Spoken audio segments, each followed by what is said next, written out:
What if I told you that one stubborn drag racer proved an entire team of factory engineers wrong, and in doing so, quietly rewrote the rulebook for how race transmissions work forever? Picture this. It's 1978.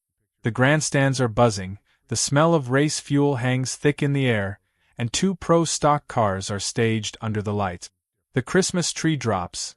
Yellow, yellow, yellow, green, and both cars launch like they've been rear-ended by a freight train. Engines screaming at 9,000 revolutions per minute. But listen closely. One engine stutters between gears, dipping in pitch for just a split second. The other? It never flinches. No drop in RPM. No hesitation. Just relentless, uninterrupted pull. Here's the thing, that tiny difference changed drag racing forever. This is legacy motoring, and I spend way too much time thinking about the hidden engineering breakthroughs that reshaped motorsports history. If you're someone who loves uncovering the genius tweaks and garage-built innovations that changed racing forever, make sure to hit the subscribe button and give this video a thumbs up if this helps you out. Now, on the surface, this story is about a Ford C4 transmission. Not exactly exotic. When Ford introduced the C4 in 1964, it wasn't built for glory. It was built for grocery runs. Designed for cars like the Fairlane and Mustang, it weighed about 130 pounds dry and was rated for roughly 300 horsepower in stock form. Smooth. Reliable. Predictable. That was the brief. Ford engineers tuned it for comfort. Shift timing? About 0.8 seconds in street trim. Hydraulic pressures? Around 90 psi. The torque converter stall speed? Roughly 1,800 revolutions per minute. Everything about it said, civilized. And that made sense. In the 1960s, automatic transmission buyers wanted buttery smooth shift. According to period consumer surveys from publications like Motor Trend and Car and Driver, smoothness ranked higher than outright performance for most drivers. A harsh shift felt like something was broken. But here's what most people don't realize. The C4 was massively overbuilt for its intended purpose. Ford didn't design it for 800 horsepower drag engines. They designed it for small block V8s, making maybe 200 to 250 horsepower in daily use. Yet the internal architecture, the planetary gear sets, clutch drums, and case rigidity, had hidden potential. And nobody saw that potential more clearly than Bob Glidden. Now, pro stock in the late 1970s was brutally competitive. Engines were naturally aspirated, small block V8s spinning north of 9,000 revolutions per minute and producing over 800 horsepower. Teams were spending the equivalent of $250,000 in today's money on development. According to NHRA historical data, races were routinely decided by hundredths of a second, sometimes thousandths. In an 8-second pass, every fraction mattered. Here's where the conventional wisdom comes in. For decades, racers believed you had to lift the throttle to shift an automatic transmission. Not completely lift, just a quick roll-off to reduce torque load so the clutches could engage without self-destructing. Now you might be thinking, well, obviously, that's just mechanical sympathy. Exactly. That was the belief. Ford's own internal durability testing showed that repeated full-throttle shifts would cook clutch packs quickly. Overheating friction material, warping steels, glazing surfaces. Under laboratory stress conditions, a stock C4 abused with wide-open throttle shifts could fail in under 100 passes. So racers lifted. Every time. But lifting had consequences. During a shift, the engine would drop from around 9,000 revolutions per minute to roughly 7,500. That's a massive fall out of the power band. And when you stab the throttle again, the drivetrain experiences a shock load as power re-engages. You're not just losing time, you're losing momentum. Think of it like sprinting full speed and then tapping the brakes twice before the finish line. Even if it's only for a split second, it adds up. Let's do simple math. 2 shifts per quarter mile. About 0.2 seconds lost per lift. That's 0.4 seconds total potential performance left on the table. In pro stock, 0.4 seconds isn't a margin, it's a massacre. And this is where it gets really interesting. Glidden didn't accept the assumption. He wasn't formally trained as an engineer. No frame degrees on the wall. But what he had was obsessive mechanical intuition. He asked a simple question: what if the problem wasn't the torque, but the way the transmission applied it? Look, most people assume more stress equals more breakage. But stress isn't just about magnitude. It's about how it's delivered. Imagine slamming a door versus closing it quickly but smoothly. Same speed, very different shock. Glidden began dissecting the C4's hydraulic brain, the valve body. That maze of passages and springs controlled shift timing and pressure. He experimented with drilling passages slightly larger, changing accumulator spring rate, modifying check ball locations, incremental tweaks one at a time. Then he went further. He increased line pressure dramatically, reportedly pushing it toward 250 psi, nearly triple stock levels. That required reinforcing components and recalibrating engagement timing. He added more friction plates to clutch packs, increasing surface area. He sourced higher temperature friction materials capable of surviving beyond 500 degrees Fahrenheit. But the real breakthrough wasn't just strength. It was overlap. Instead of fully disengaging one gear before engaging the next, Glidden tuned the valve body so the next clutch pack began engaging just before the previous one released. For milliseconds, both were partially applied. Done wrong, that locks the transmission solid and destroys everything. Done right, it keeps torque flowing seamlessly. No neutral gap. No power interruption. The engine never dropped out of its power band. Suddenly, shifts that once took 0.3 seconds in race trim were happening in closer to 0.1 second. And without lifting. On the track, the difference was undeniable. Timing slips showed his car gaining during shift intervals while competitors hesitated.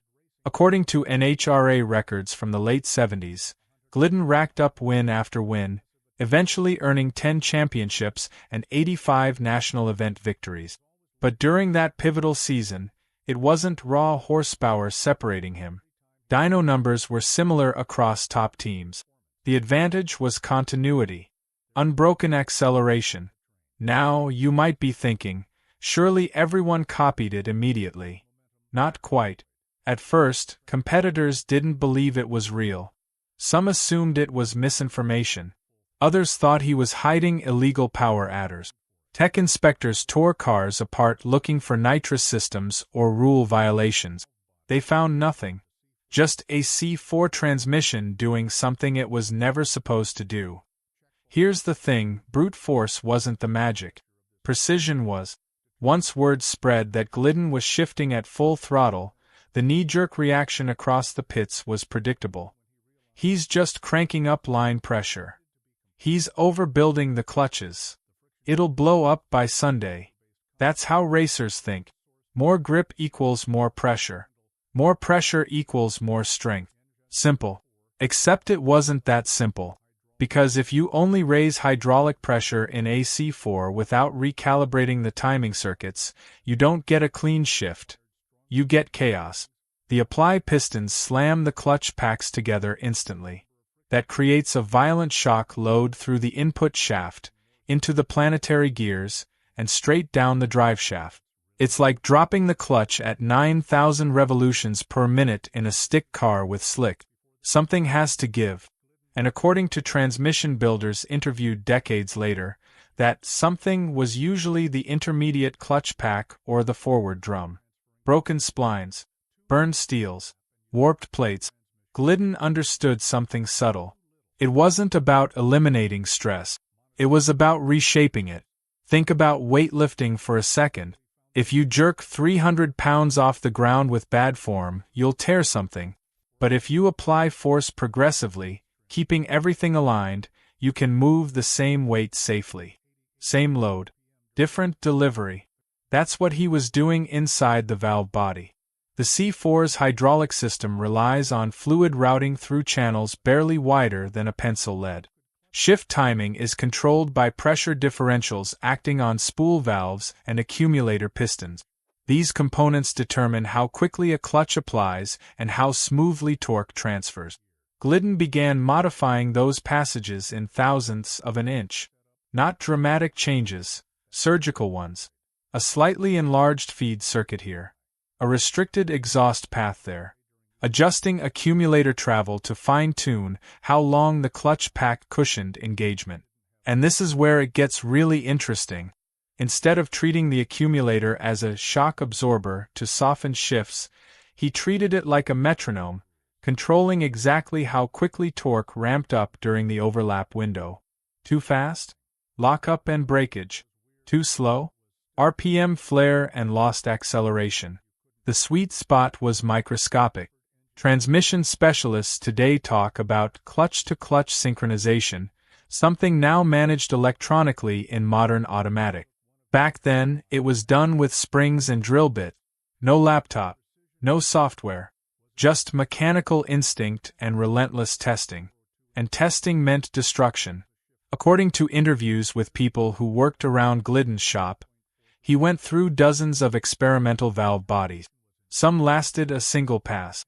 Others made it a weekend. He logged temperatures, inspected clutch wear patterns, measured fluid discoloration. He treated it like laboratory work, just without the white coat.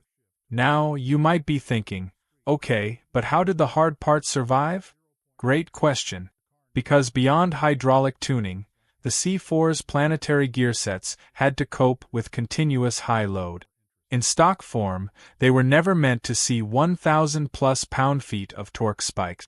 But here's what most people don't realize. Gears hate shock more than steady force.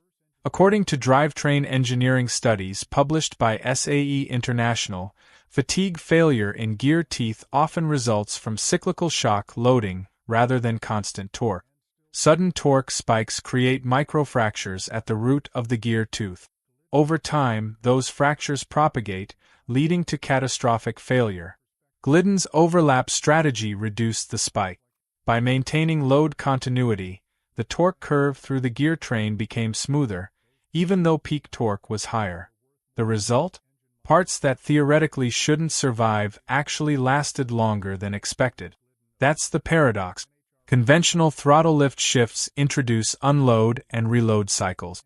Every lift momentarily removes torque from the drivetrain. When the throttle is reapplied, torque slams back in. That shock is violent. It's measurable. It's destructive. Glidden eliminated that unload-reload cycle. In a strange way, his transmission was under more continuous stress, but less shock stress. That's a massive distinction. And when competitors tried copying him by simply increasing pressure without mastering timing, they broke everything, which only reinforced the myth that what he was doing was impossible. It wasn't impossible. It was incomplete replication. Look, in racing, copying the visible part of innovation is easy. Understanding the invisible relationships behind it? That's the hard part. Around 1979, rumors spread that rival teams were literally digging through Glidden's trash looking for discarded components. They wanted a clue, spring rates, drilling patterns, friction materials. Some even allegedly offered six-figure sums for his exact valve body configuration. Adjusted for inflation, that's the equivalent of well over $400,000 today.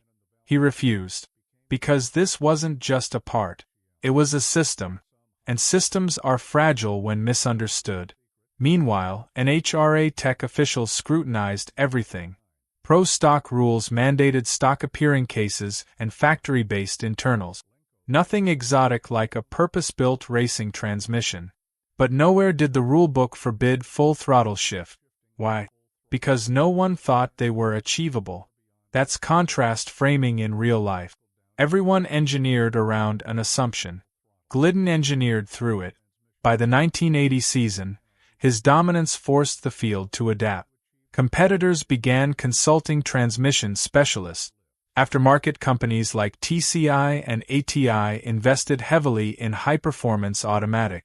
Eventually, purpose-built race transmissions evolved that incorporated similar clutch overlap principles, but designed from the ground up for abuse.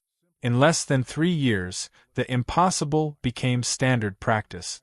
And this is where the ripple effect gets bigger. Modern electronically controlled transmissions, like GM's 10L90 or Ford's 10R80, execute shifts in as little as 150 milliseconds. They use solenoids and adaptive learning algorithms to control clutch overlap precisely. According to GM engineering briefings, maintaining torque continuity during shifts improves acceleration times and driver feel significantly. Sound familiar? Different tools. Same philosophy. Never interrupt power if you don't have to. Now zoom out. The broader lesson here isn't just about a transmission. It's about challenging institutional certainty. Ford's engineers weren't incompetent. They were solving a different problem: durability and comfort for millions of street miles. Their assumptions made sense in that context. Glidden was solving an 8-second problem. Different objective, different constraints, different answer. And that's what most people don't realize about innovation in motorsports. Racing compresses engineering priorities. Longevity shrinks. Performance magnifies. What fails in 100,000 street miles might survive perfectly in 60 drag passes. The C4 wasn't weak. It was misunderstood. By 1981, full throttle shifting in pro stock wasn't controversial. It was essential. Teams that didn't adapt got left behind. Incremental ET improvements of 0.2 of a second were enormous. In a class where races were often decided by less than 0.02 seconds, that's transformational. And Glidden? He just kept refining. Not radically changing, refining. Because once you eliminate the obvious bottleneck, you start noticing subtler ones. Converter efficiency, fluid shear stability, band apply timing. Every small gain stacked on top of the last. It's like aerodynamics in Formula One. Once everyone has wings, the advantage shifts to millimeters. What shocked Ford wasn't the modification, it was the data. Look, engineers can argue theory all day long. They can model stress loads, simulate heat cycles, calculate hydraulic pressures down to decimal points. But racing has a way of cutting through theory with brutal honesty. The scoreboard doesn't care about assumptions. The time slip doesn't lie. By the end of that breakthrough season, Glidden's incremental times told a story nobody at Ford could ignore. Track timing systems measure not just the final elapsed time, but performance between segments. 60 foot, 330 foot, 8th mile, 1,000 foot. Analysts started noticing a pattern. His car wasn't just quick off the line. It was accelerating harder, specifically during shift intervals. That shouldn't happen. In conventional setups, acceleration briefly plateaus during a shift. Even the best-tuned automatics of the era showed a measurable dip in acceleration curve. Yet Glidden's data showed continuity, almost like the car had a seamless power band. According to later interviews with Ford insiders, when factory engineers reviewed race telemetry and timing comparisons, they were less skeptical and more confused. The numbers indicated sustained torque delivery through gear changes. In engineering terms, the torque interruption window had collapsed. Now, you might be thinking, okay, but couldn't this just be better driving? That's the thing. In pro stock, reaction time and driver input matter, but once the car leaves the line, mechanical consistency dominates. Automatic transmissions were chosen precisely because they removed human variability. If a car accelerates harder between timing beams, it's mechanical, and the mechanical explanation pointed straight at the C4. Here's what most people don't realize. OEM engineering teams operate under layers of constraint that racers simply don't have. Warranty claims, noise, vibration, and harshness standards, emissions compliance, long-term durability targets often exceeding 150,000 miles. In the 1970s, Ford had to account for everything from Arizona desert heat to Minnesota winters. Glidden had one constraint: 8 seconds. That difference in mission changes everything. Ford's engineers originally calibrated the C4's accumulators to cushion shifts deliberately. They wanted low NVH, noise, vibration, harshness. Harsh shifts were customer complaints waiting to happen. In fact, Consumer Reports surveys from the 1970s frequently cited smooth transmission operation as a top satisfaction factor. So Ford softened the shifts on purpose. Glidden stiffened and timed them for performance. When Ford engineers dissected what he had done, the surprising part wasn't that he increased pressure. It was that he had effectively redesigned the shift event timeline without electronic controls. He altered the hydraulic choreography of clutch release and engagement. Think of it like synchronized swimming. Two swimmers must move in perfect harmony.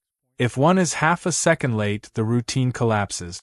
Glidden forced two clutch packs to overlap with surgical precision, without digital management. And this is where it gets really interesting. In the late 1980s and early 1990s, as electronic transmission control units became more common, manufacturers began focusing heavily on torque management strategies. Instead of requiring drivers to lift, computers would momentarily reduce engine torque during shifts to protect components while maintaining acceleration feel. That philosophy, maintaining driveline load continuity, mirrors Glidden's insight almost exactly. According to SAE technical papers published in the 1990s, controlled clutch overlap combined with torque modulation significantly reduced shift shock while preserving acceleration. In other words, the future of automatic transmissions was built on managing overlap intelligently. Glidden had proven the concept mechanically over a decade earlier. Now, let's address another objection. You might say, sure, but racing innovations don't always translate to street cars. True. Sometimes they don't. But in this case, the conceptual shift absolutely did. Modern dual-clutch transmissions, like Porsche's PDK or Ford's own 7-speed units in high-performance models, pre-select the next gear so that torque transfer is nearly uninterrupted. Shift times can be as low as 100 milliseconds or less. According to Porsche engineering data, minimizing torque interruption directly improves acceleration metric. Different hardware. Same goal. Keep the engine loaded. Maintain momentum. Never let the drivetrain go slack. Momentum is the hidden currency of acceleration. Here's a relatable analogy. Imagine pushing a heavy shopping cart. If you stop pushing every few steps and then restart, you feel that inertia fight you each time. But if you maintain steady force, the cart rolls smoothly and faster overall, even if your peak effort isn't higher. That's what Glidden eliminated: the restart. By the early 1980s, the rest of pro stock had caught up philosophically, but not always technically. Aftermarket companies began offering reverse manual valve bodies and higher performance clutch materials. Entire businesses grew around optimizing shift calibration. And the C4? It evolved from grocery-getter hardware into a drag racing legend. Transmission builders today still use modified C4 units in high-horsepower applications because of their compact size and relatively low rotating mass. Compared to heavier alternatives, the C4's simplicity is an advantage. Less rotating mass means less parasitic loss. According to drivetrain efficiency studies, reducing rotating mass improves effective wheel horsepower by measurable margins. Again, small differences stacking up. But let's zoom out even further. What Glidden really did was challenge the hierarchy of knowledge. Corporate engineers said, "This is the safe limit." A racer asked, "Safe for what?" That's a powerful reframing. Because limits are often contextual, not absolute. Ford wasn't wrong. Under stock calibration and street use parameters, full throttle shifts were destructive. But Glidden changed the parameters. He changed materials. He changed timing. He changed pressure curve. He changed the context. And suddenly the limit moved. This is where the story shifts from mechanical innovation to philosophical insight. Progress often comes from outsiders redefining the question. Ford asked, "How do we make this transmission smooth and durable for millions of drivers?" Glidden asked, "How do we make this transmission brutally efficient for 8 seconds?" Two valid questions, two completely different engineering paths. By 1982, full throttle shifting was no longer controversial in professional drag racing. It was expected. If your transmission required lifting, you were obsolete. The culture shifted almost overnight. And once that cultural shift happens, there's no going back. The impossible becomes standard. The radical becomes routine. What once triggered laughter becomes baseline expectation. And maybe the most fascinating part? Glidden never positioned himself as a revolutionary. He wasn't giving keynote speeches about disruption. He was just solving a problem in the most direct way possible. That's often how the biggest breakthroughs happen. Not with fanfare, with frustration. The dominance wasn't luck, it was leverage. By the time the early 1980s rolled in, Bob Glidden wasn't just winning. He was controlling the pace of the entire class. And that's different. Winning means you're fast. Controlling the pace means everyone else is reacting to you. Look, in motorsports, true dominance usually comes from finding leverage. Not necessarily more horsepower. Not necessarily better aerodynamic. But identifying the single constraint that's holding everyone back and removing it. 4 years in pro stock, that constraint was the shift. Engines were already highly optimized. According to NHRA archival specs, top small block pro stock engines were pushing volumetric efficiency numbers north of 110%, revving past 9,000 revolutions per minute, and squeezing out over 800 naturally aspirated horsepower. Cylinder head development, camshaft profiles, intake tuning, these were refined to razor edges. Chassis setups were dialed. Tire compounds were evolving. Aerodynamics, though subtle compared to modern standards, were understood within rule limitations. So where was the bottleneck? It wasn't airflow. It wasn't compression ratio. It was interruption. Here's what most people don't realize. Acceleration isn't just about peak power. It's about area under the curve. If you plotted engine output over time during a quarter-mile pass, the goal isn't just high peaks. It's sustained delivery. Every time you lift during a shift, you carve a dip into that curve. 2 dips per run. Over a season, hundreds of dips. Glidden flattened the curve. That's leverage. Now, you might be thinking, okay, but once everyone copied it, didn't the advantage disappear? Eventually, yes. But innovation buys time, and time wins championship.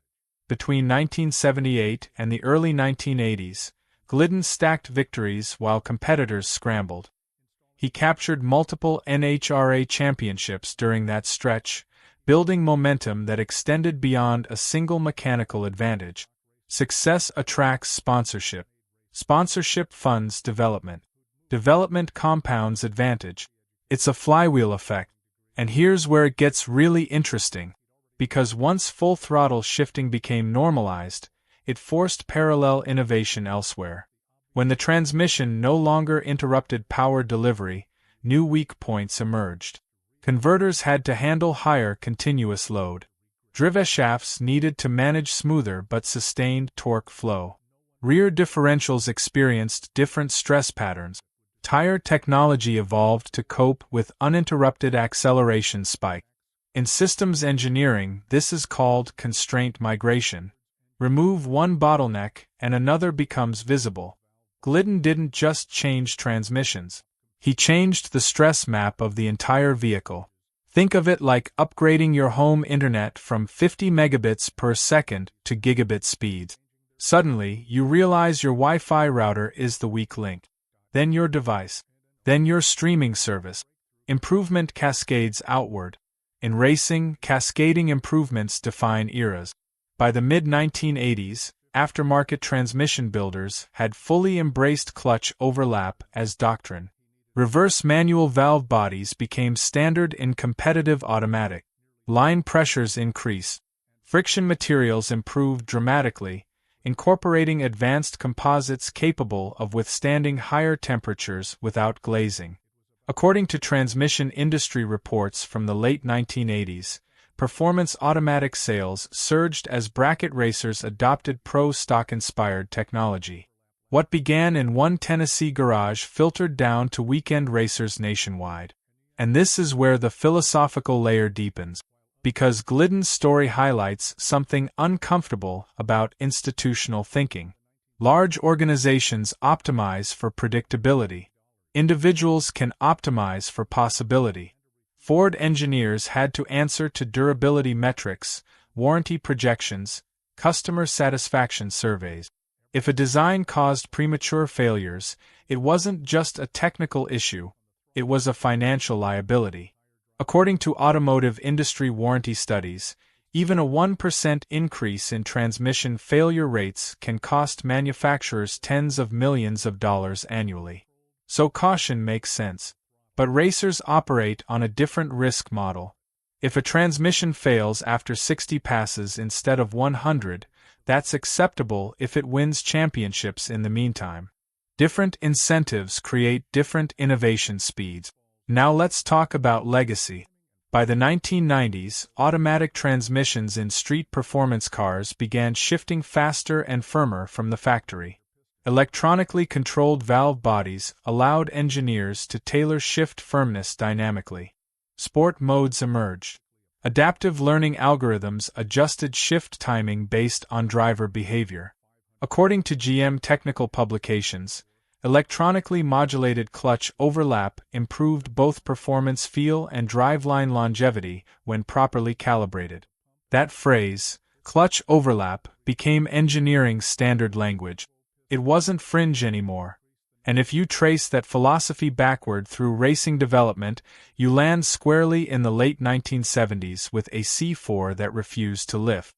But let's zoom even further out. Because the deeper lesson isn't about hardware. It's about questioning default. Defaults are powerful. They're invisible rules we inherit. You have to lift to shift. That's just how transmissions work. The engineers already optimized it. Glidden didn't reject engineering. He redefined the objective. And that's a subtle but crucial difference. He didn't say Ford was wrong. He said Ford solved a different problem. That mindset applies everywhere. Business, technology, even daily life. If you accept constraints without interrogating their origin, you inherit limits that may not apply to your goals. Now, you might be thinking, but surely modern technology has made that kind of garage innovation obsolete. Look around. Independent tuners today recalibrate factory ECUs to unlock performance manufacturers leave untapped.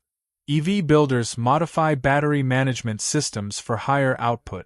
Small fabrication shops use CNC machines and 3D printing to prototype components once reserved for OEM R&D department. According to industry surveys, aftermarket automotive performance remains a multi-billion-dollar industry globally, driven largely by independent builders pushing factory platforms beyond intended limit. The spirit didn't die. It scaled. Glidden's era required drill presses and hydraulic gauges. Today's innovators use laptops and oscilloscope. But the pattern is identical. Question assumption. Test relentlessly. Refine precisely. Protect your edge. And speaking of edge, there's another dimension most people overlook. Psychology. When competitors believe something is impossible, and you prove it isn't, you gain more than mechanical advantage. You gain doubt in their minds. If your rival thinks you have secret knowledge, they chase ghosts. They divert resources. They question their own setups. In competitive environments, perception amplifies performance. For a time, Glidden wasn't just faster, he was mysterious. That mystique magnified his dominance. Eventually, the mystery faded. The principles spread. The class evolved. But the leverage he found reshaped expectations permanently. Today, if a race transmission requires throttle lift, it's considered outdated. Full throttle, lightning-fast shifts are baseline. Drivers expect seamless acceleration even in daily driven performance cars. The bar moves, and once the bar moves, it never goes back down. But the real legacy wasn't mechanical, it was philosophical. Because when you strip away the clutch packs and hydraulic circuits, what Bob Glidden really did was expose a flaw in how we think about limit. Look, most limits aren't physical. They're conditional. Ford's engineers didn't say, the C4 will explode instantly at full throttle. They said, in effect, under our calibration, with our materials, under street durability requirements, full throttle shifts will dramatically shorten lifespan. That's a conditional statement. Glidden changed the conditions. He changed friction materials. He changed pressure curve. He changed engagement timing. He changed the acceptable lifespan window. And suddenly, the limit moved. Here's what most people don't realize. This pattern shows up across motorsports history. Turbocharging was once dismissed as unreliable for endurance racing, until materials and cooling strategies improved. Ground effect aerodynamics were considered too unstable, until teams learned how to control airflow management. Carbon fiber was once too fragile, until manufacturing techniques matured. The breakthrough rarely comes from ignoring physics. It comes from redefining the operating environment. Now, you might be thinking, okay, but wasn't Glidden just in the right place at the right time? Timing absolutely matters. The late 1970s were a transitional era in drag racing. Technology was advancing, but electronics hadn't fully taken over. It was a sweet spot. Mechanical systems were sophisticated enough to optimize, yet simple enough to manipulate without computer intervention. But opportunity alone doesn't create dominance. Execution does. According to NHRA records, Glidden amassed 85 national event wins and 10 championships over his career. Those numbers aren't accidents. They reflect sustained operational excellence. The transmission innovation was one lever among many: engine development, chassis tuning, team discipline. Innovation opened the door. Consistency kept it open. And this is where it gets really interesting. Because Glidden's philosophy foreshadowed something modern performance engineering now embraces: systems thinking.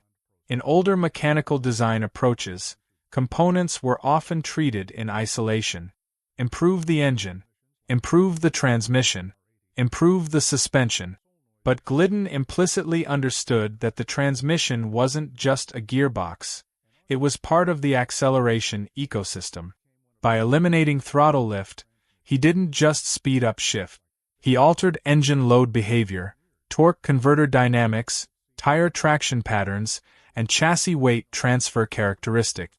When torque delivery becomes continuous, weight transfer becomes more predictable. When weight transfer stabilizes, traction improves. When traction improves, you can optimize gearing more aggressively. Everything connects. Modern automotive engineering now explicitly models these interactions using system-level simulations. According to research published by SAE International, integrated powertrain modeling significantly improves performance optimization by accounting for torque flow continuity and transient load behavior. Glidden was practicing intuitive systems engineering decades before simulation software made it mainstream. But there's another layer, one that's less technical and more human: courage. Challenging conventional wisdom in a competitive environment is risky. If his early experiments had failed publicly, if transmissions exploded on the starting line, his reputation could have suffered. Sponsors could have pulled back. Confidence could have eroded. Innovation requires tolerance for failure before validation arrives. And in racing, failure is loud. It's smoke. It's broken parts on track. It's public scrutiny. Glidden absorbed that risk privately, testing relentlessly before revealing the result publicly on race day. By the time competitors noticed, the system was refined. That's strategic patience. Now think about modern parallels. When performance car manufacturers introduce features like launch control, flat foot shifting, or torque vectoring, Those systems undergo thousands of internal validation cycles before customers ever experience them. The public sees the polished version. Behind it, countless iterations. Glidden was doing the same thing, just without a corporate lab. And this brings us to the democratization angle. In 1978, access to advanced engineering resources was limited. No CAD software in home garages. No rapid prototyping. No real-time data logging as we know it today. Yet he extracted performance gains through measurement, observation, and disciplined experimentation. Fast forward to today. Independent builders have access to high-speed cameras, digital pressure sensors, wideband oxygen sensors, chassis dynos, and computational tools that were once aerospace exclusive. According to industry data, the global automotive aftermarket exceeded $400 billion annually in the 2020s, fueled in part by enthusiast-driven innovation. The barrier between corporate and garage engineering has narrowed. Glidden was an early symbol of that shift. But let's zoom out even further. The deeper philosophical takeaway is about momentum, both mechanical and metaphorical. Mechanically, he preserved drivetrain momentum by eliminating interruption. Metaphorically, he preserved competitive momentum by protecting his intellectual edge. He didn't sell his valve body design, despite rumored offers equivalent to hundreds of thousands of dollars in today's terms. That decision speaks volumes. In racing, information can be more valuable than inventory. Now, you might argue, wouldn't selling the design have advanced the sport faster? Maybe. But competition thrives on asymmetry. Breakthroughs spread fastest when someone proves viability first. Once Glidden demonstrated the concept under race conditions, the entire field accelerated development. Innovation often needs a pioneer willing to hold the advantage long enough to prove the path. After that, diffusion becomes inevitable. And diffusion is powerful. Within a few years, full-throttle shifting became standard practice not only in pro stock but across multiple drag racing classes. Bracket racers adopted similar strategies. Transmission manufacturers formalized high-performance valve body designs. Racing culture recalibrated expectations. The Overton window of what was possible shifted permanently. And here's the irony. The C4 itself wasn't exotic. It wasn't a bespoke race transmission machined from billet aluminum. It was a production gearbox originally intended for commuter cars. That's the poetic part. Sometimes greatness hides in plain sight. Not because engineers were incompetent, but because they were solving a different problem. When you change the question, you change the outcome. And in the end, the impossible was just miscalculated. Look, when people say something is impossible in engineering, what they usually mean is this. Under the current assumptions, with the current priorities, and within the accepted safety margins, it cannot be done reliably. That's a very different statement from physics forbids it. Bob Glidden understood that difference intuitively. The C4 transmission wasn't defying physics when it shifted under full throttle. It was operating under a recalibrated set of trade-off. Longevity was shortened but controlled. Shock was reduced by smoothing engagement rather than eliminating force. Materials were upgraded where needed. The hydraulic logic was rewritten without electronic. It wasn't magic. It was redefinition. And here's what most people don't realize. That pattern mirrors nearly every major performance breakthrough in automotive history. When anti-lock braking systems were first proposed for performance vehicles, critics argued they would interfere with driver control. Early systems were crude and intrusive, but engineers refined sensor resolution and hydraulic modulation rate. Today, ABS shortens stopping distances in nearly every measurable scenario. The limit wasn't braking physics, it was control precision. When turbocharging returned to mainstream performance in the 1980s, skeptics pointed to lag and fragility. According to historical warranty data, early turbo engines did suffer elevated failure rates due to heat management challenges. But improvements in intercooling, oil supply design, and engine management transformed turbos from liabilities into performance staples. Limits moved. In the same way, Glidden moved the limit on transmission behavior, not by brute strength alone, but by control. Control is the hidden theme here. A transmission is fundamentally a torque management device. Its job isn't just to multiply force, it's to regulate how and when that force travels through the drivetrain. Most failures occur not because components can't handle peak load, but because they can't handle abrupt transitions. That's why modern performance cars integrate torque management strategies directly into engine control software. During a shift event, ignition timing may be momentarily retarded, throttle angle adjusted electronically, fuel delivery modulated, all to smooth the torque curve just enough to protect hardware without sacrificing acceleration feel. According to manufacturer technical briefings, this coordinated strategy reduces shift shock significantly while maintaining acceleration metrics competitive with dual-clutch systems. Glidden accomplished a mechanical version of that coordination without microprocessors. He orchestrated hydraulic timing the way modern engineers orchestrate code.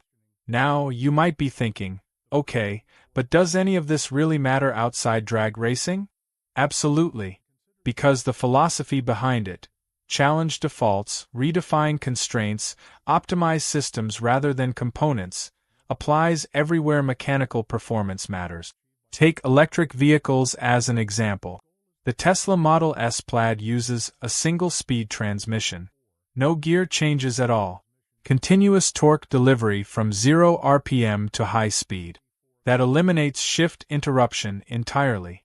According to Tesla performance data, uninterrupted torque contributes to sub-2 second 0 to 60 miles per hour times in production vehicles. That's the ultimate evolution of Glidden's core insight. Continuous acceleration wins. Even multi-speed EV transmissions currently in development focus on minimizing torque interruption during shift.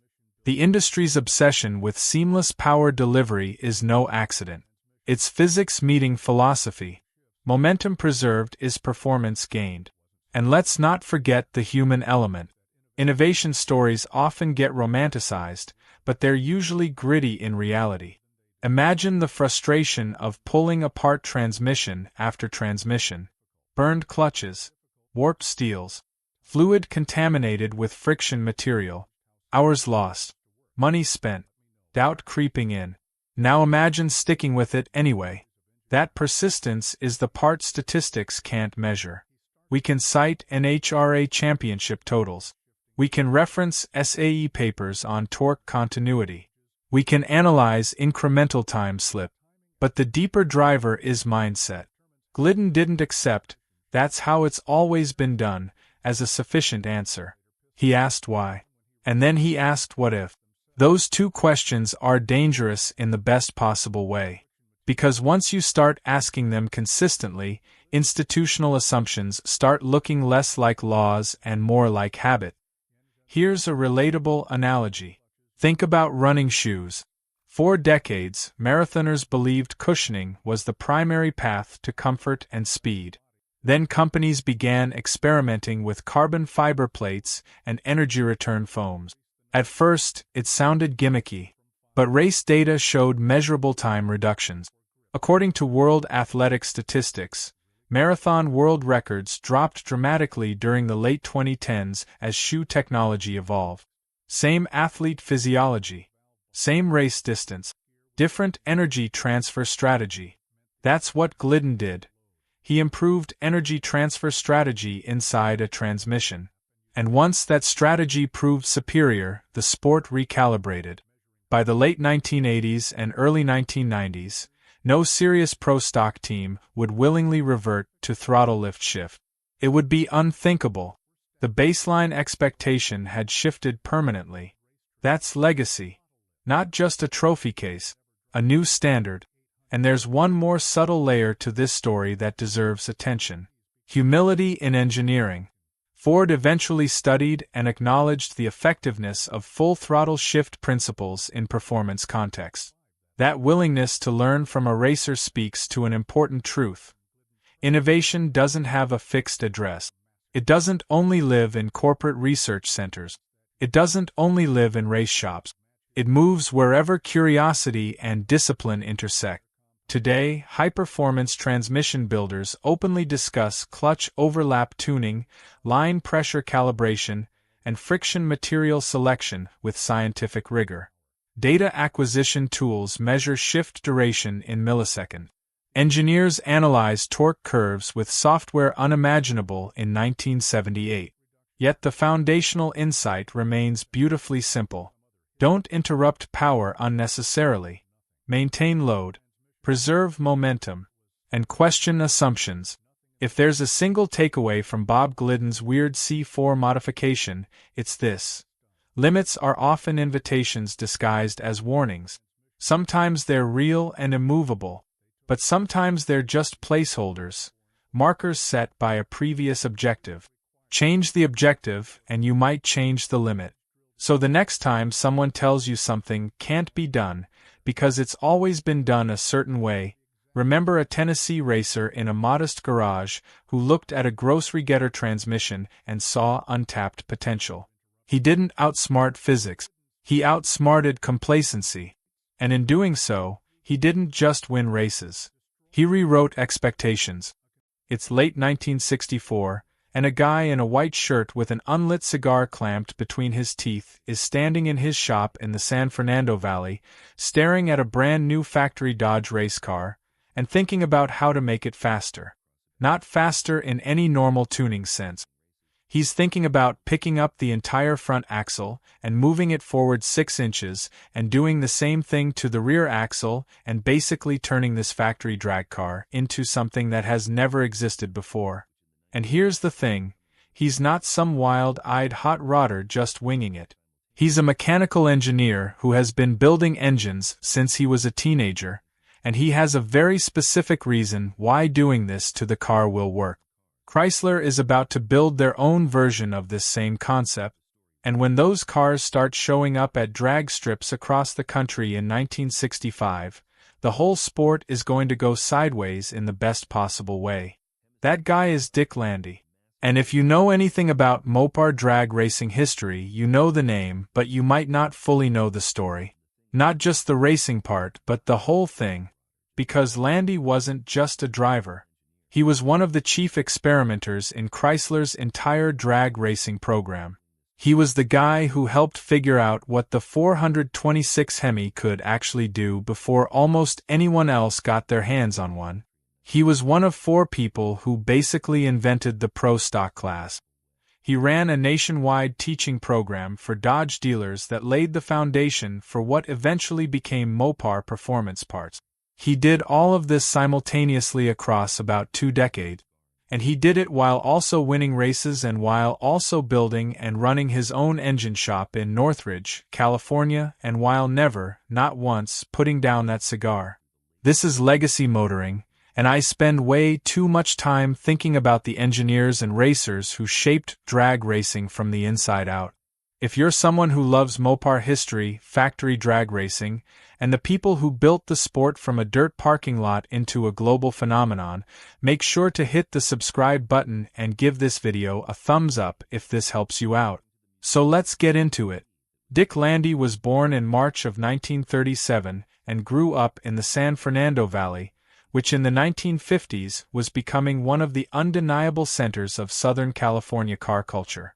Kids were building hot rods in driveways, racing on dry lake beds out in the desert, and the whole ecosystem of speed shops, dealerships, and impromptu race events was starting to form into something real. Landy grew up right in the middle of all of that. He studied mechanical engineering at San Fernando Valley Junior College, which already tells you something important about how his mind worked. He wasn't just a guy who liked going fast. He wanted to understand why things went fast, what the physics were, where the actual gains were hiding. After school, he went to work designing boats for water skiers, which is genuinely not the career path most people associate with drag racing legends, but whatever, it clearly worked out. A local Ford dealer named Andy Andrews hired him to build higher performance engines, and this is where things start to get interesting. Andrews didn't just give Landy a job. He gave him two things that would define his entire public image for the rest of his life: a racing career and the habit of always having an unlit cigar in his mouth. Landy later said he literally felt naked without one. You can find photographs of him across 4 decades of racing, and that cigar is always there, like a trademark, like punctuation. He raced Fords through the late 1950s and into 1961 out of Andrews's dealership in Venice. Pretty successful. Good results at San Fernando Raceway. People noticed. But in 1962, Chrysler dropped the 413 cubic inch max wedge cross ram engine, and everything changed. That motor was something special, and Landy recognized it immediately. He switched to a 1962 Plymouth Superstock and never looked back. Now, you might be thinking, okay, a guy switched manufacturers, so what? But this was not a small decision. You didn't just casually switch manufacturers in the factory racing game. You were making a commitment. These were factory-supported programs, meaning Chrysler was watching who performed with their cars and rewarding the best ones with better equipment, more development access, and direct relationships with the engineering team.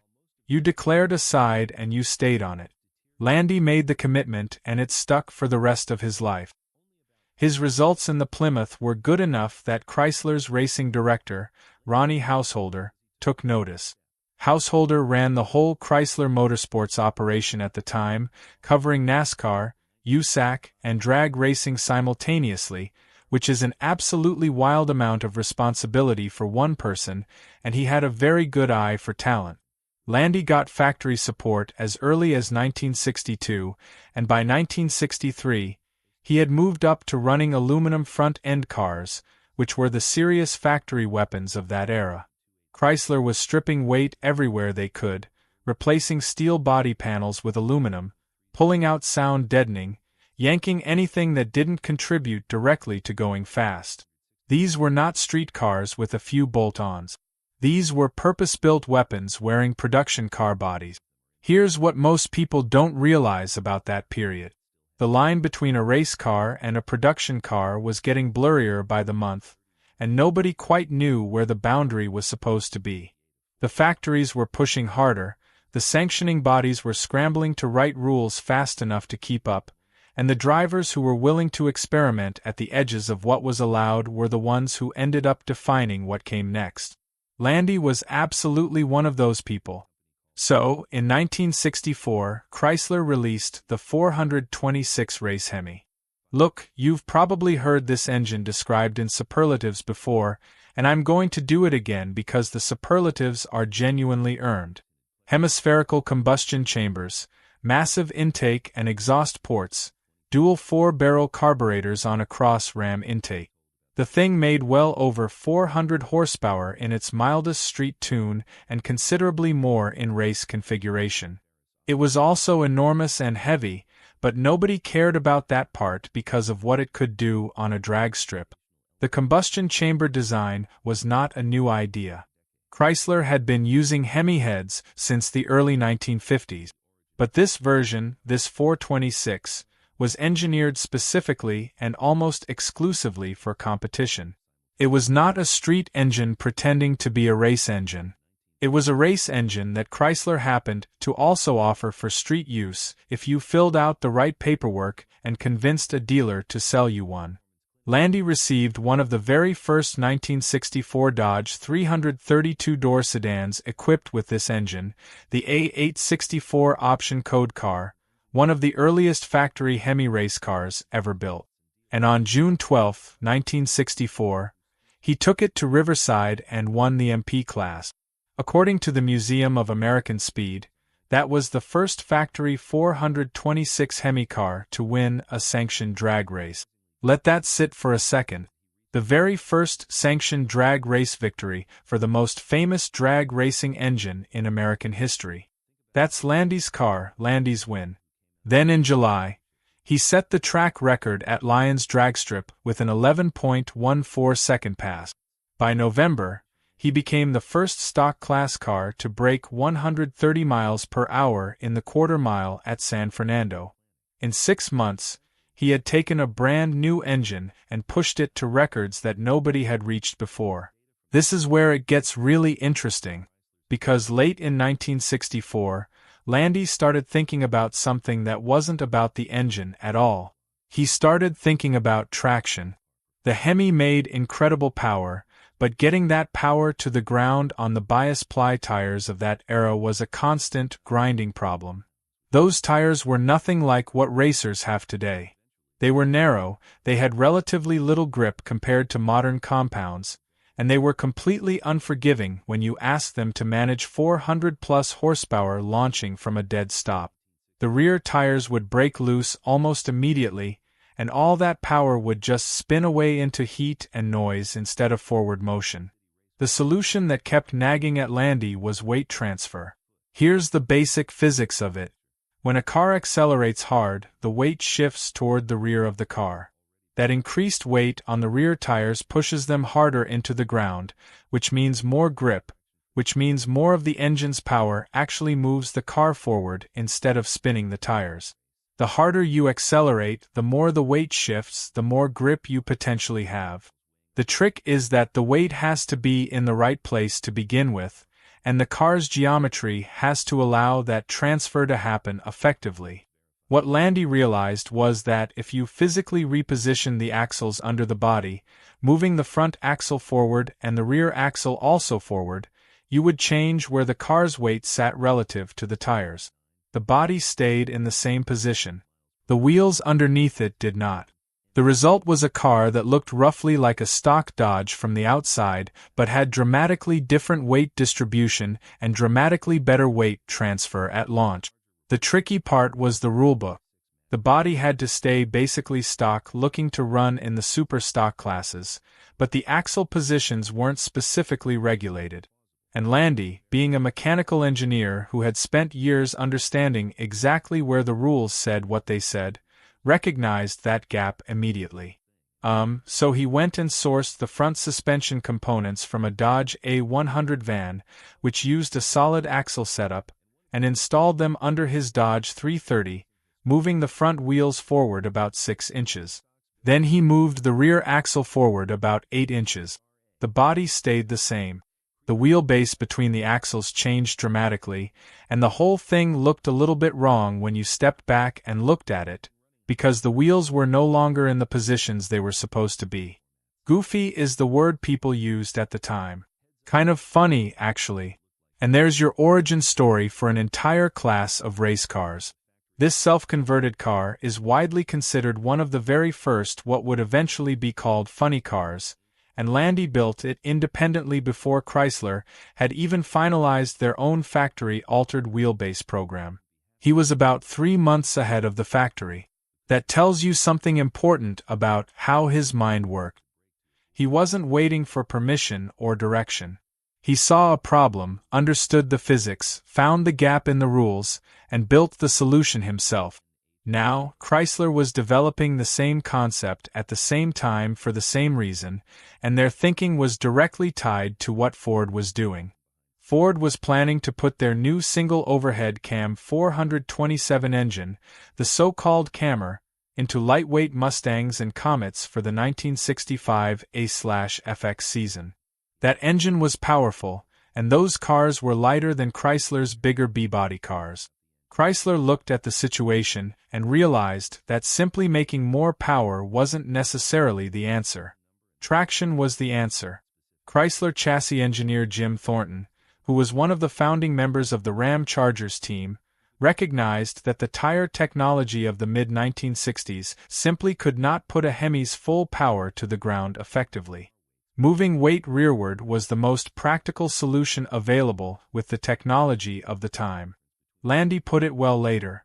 He said Chrysler's altered wheelbase plan was more effective than the new Ford engine because the biggest problem was traction, and all the extra power from the Fords just compounded their traction problems. He was right about that. More power into a traction-limited situation doesn't help. It makes the problem worse. That insight, that understanding of where the real limiting factor was, is the kind of systems-level thinking that separated the best engineers from the people who just kept bolting on bigger carburetors and wondering why they weren't going faster. So Chrysler contracted a company called Amblewagon in the Troy, Michigan area to build the factory version of these cars.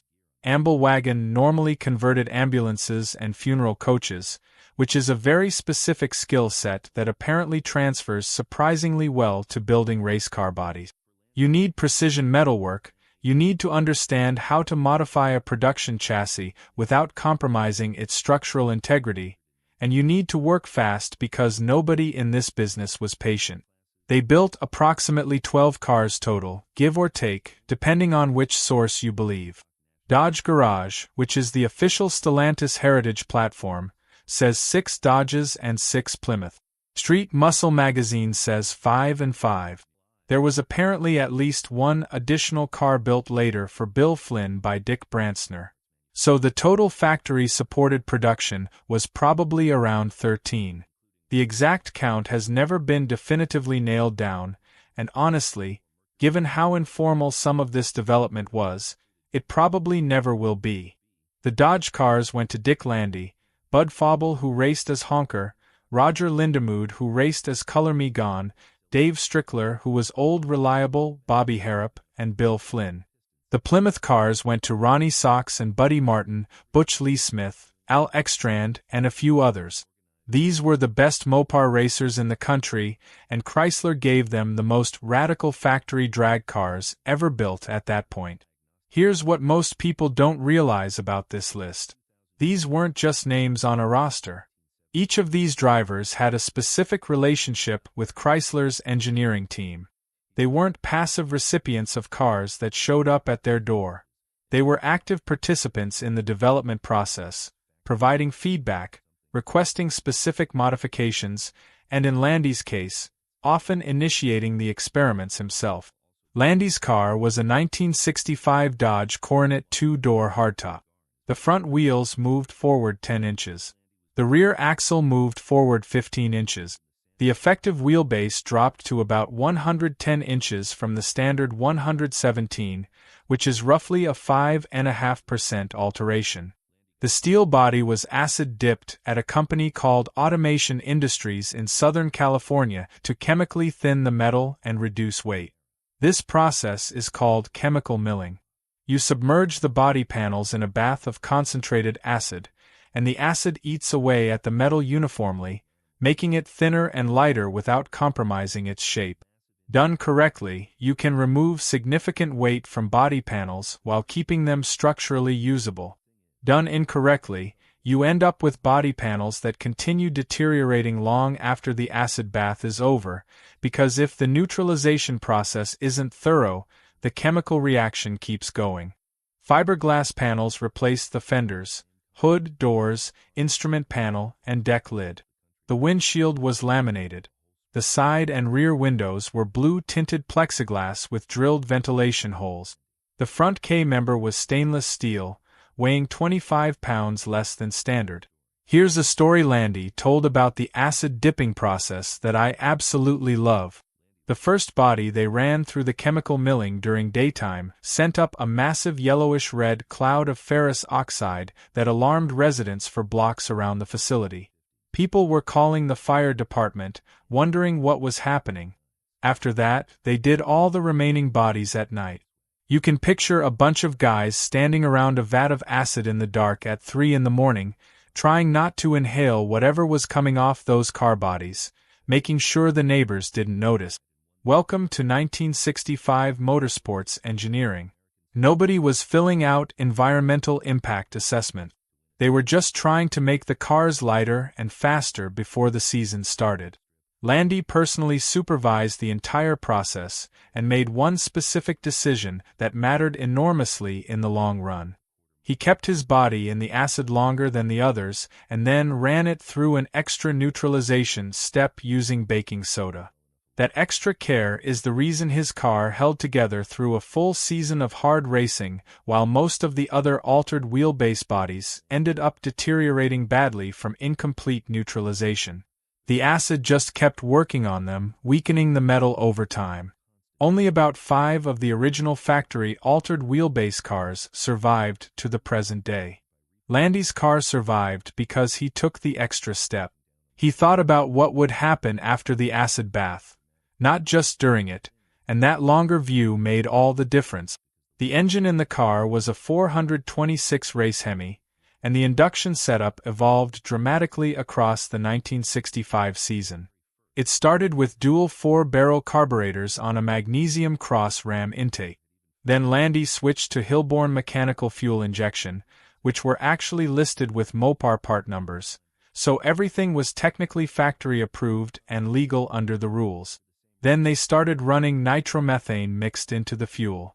By the end of the season, the combination that had started at around 10.28 seconds at 138 miles per hour early in the year was running into the high 9.30 to 9.60 range at somewhere between 160 and 165 miles per hour depending on configuration.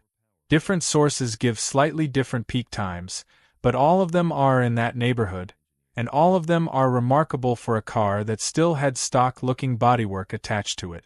The win record for the season was reportedly 39 out of 40 match races.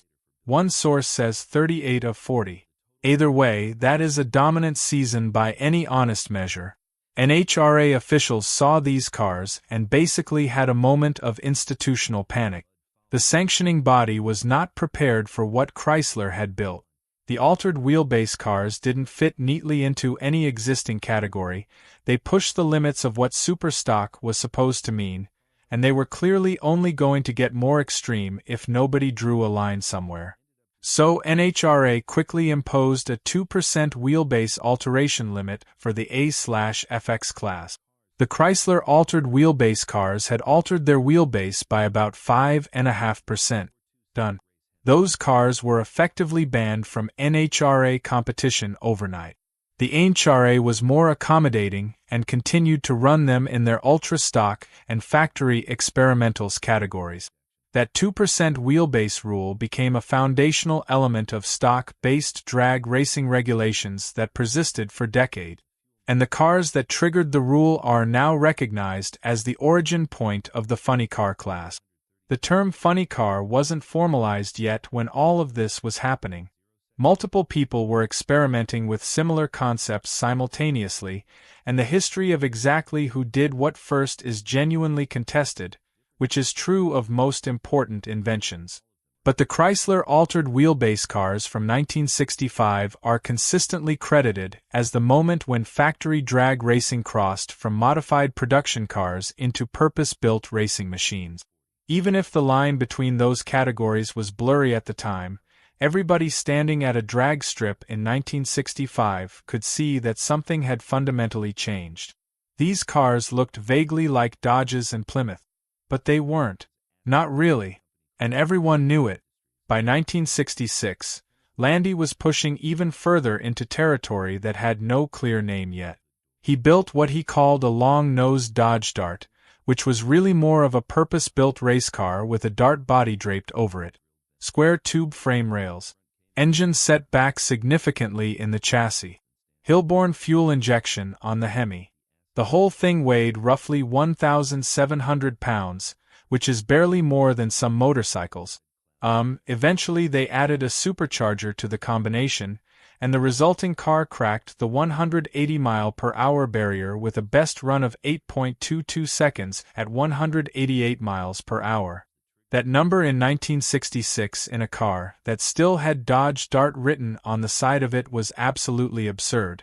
It was the kind of performance that made people at the track stop and question whether they had read the timing slip correctly. Then came the fire at Raisin City Raceway. A transmission explosion caused a fire that burned Landy's foot. He was okay in the larger picture, meaning he recovered, kept racing, kept building. But the incident crystallized something that Chrysler's racing director Bob Cahill had already been thinking about. Cahill called Landy and the team together and delivered a message that basically set the direction for the next several years. The quote, depending on which source you find, went something along the lines of "We don't sell these types of cars, So maybe we should try something else. The exact words vary, but the meaning was completely clear. Fuel-injected, supercharged, ultra-lightweight tube frame race cars with Dodge body panels loosely attached to them were not selling production cars at dealership. The people who came to watch those machines run were not buying street cars because of what they saw at the drag strip. The connection between the race program and the showroom had been stretched until it was nearly invisible. Time to refocus on something that the average Dodge buyer could actually relate to.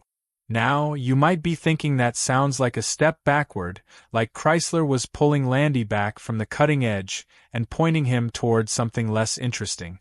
Here's the thing. What they refocused on was genuinely clever, and the long-term impact was arguably more significant than anything the fuel-injected supercharged Dart could have produced on its own.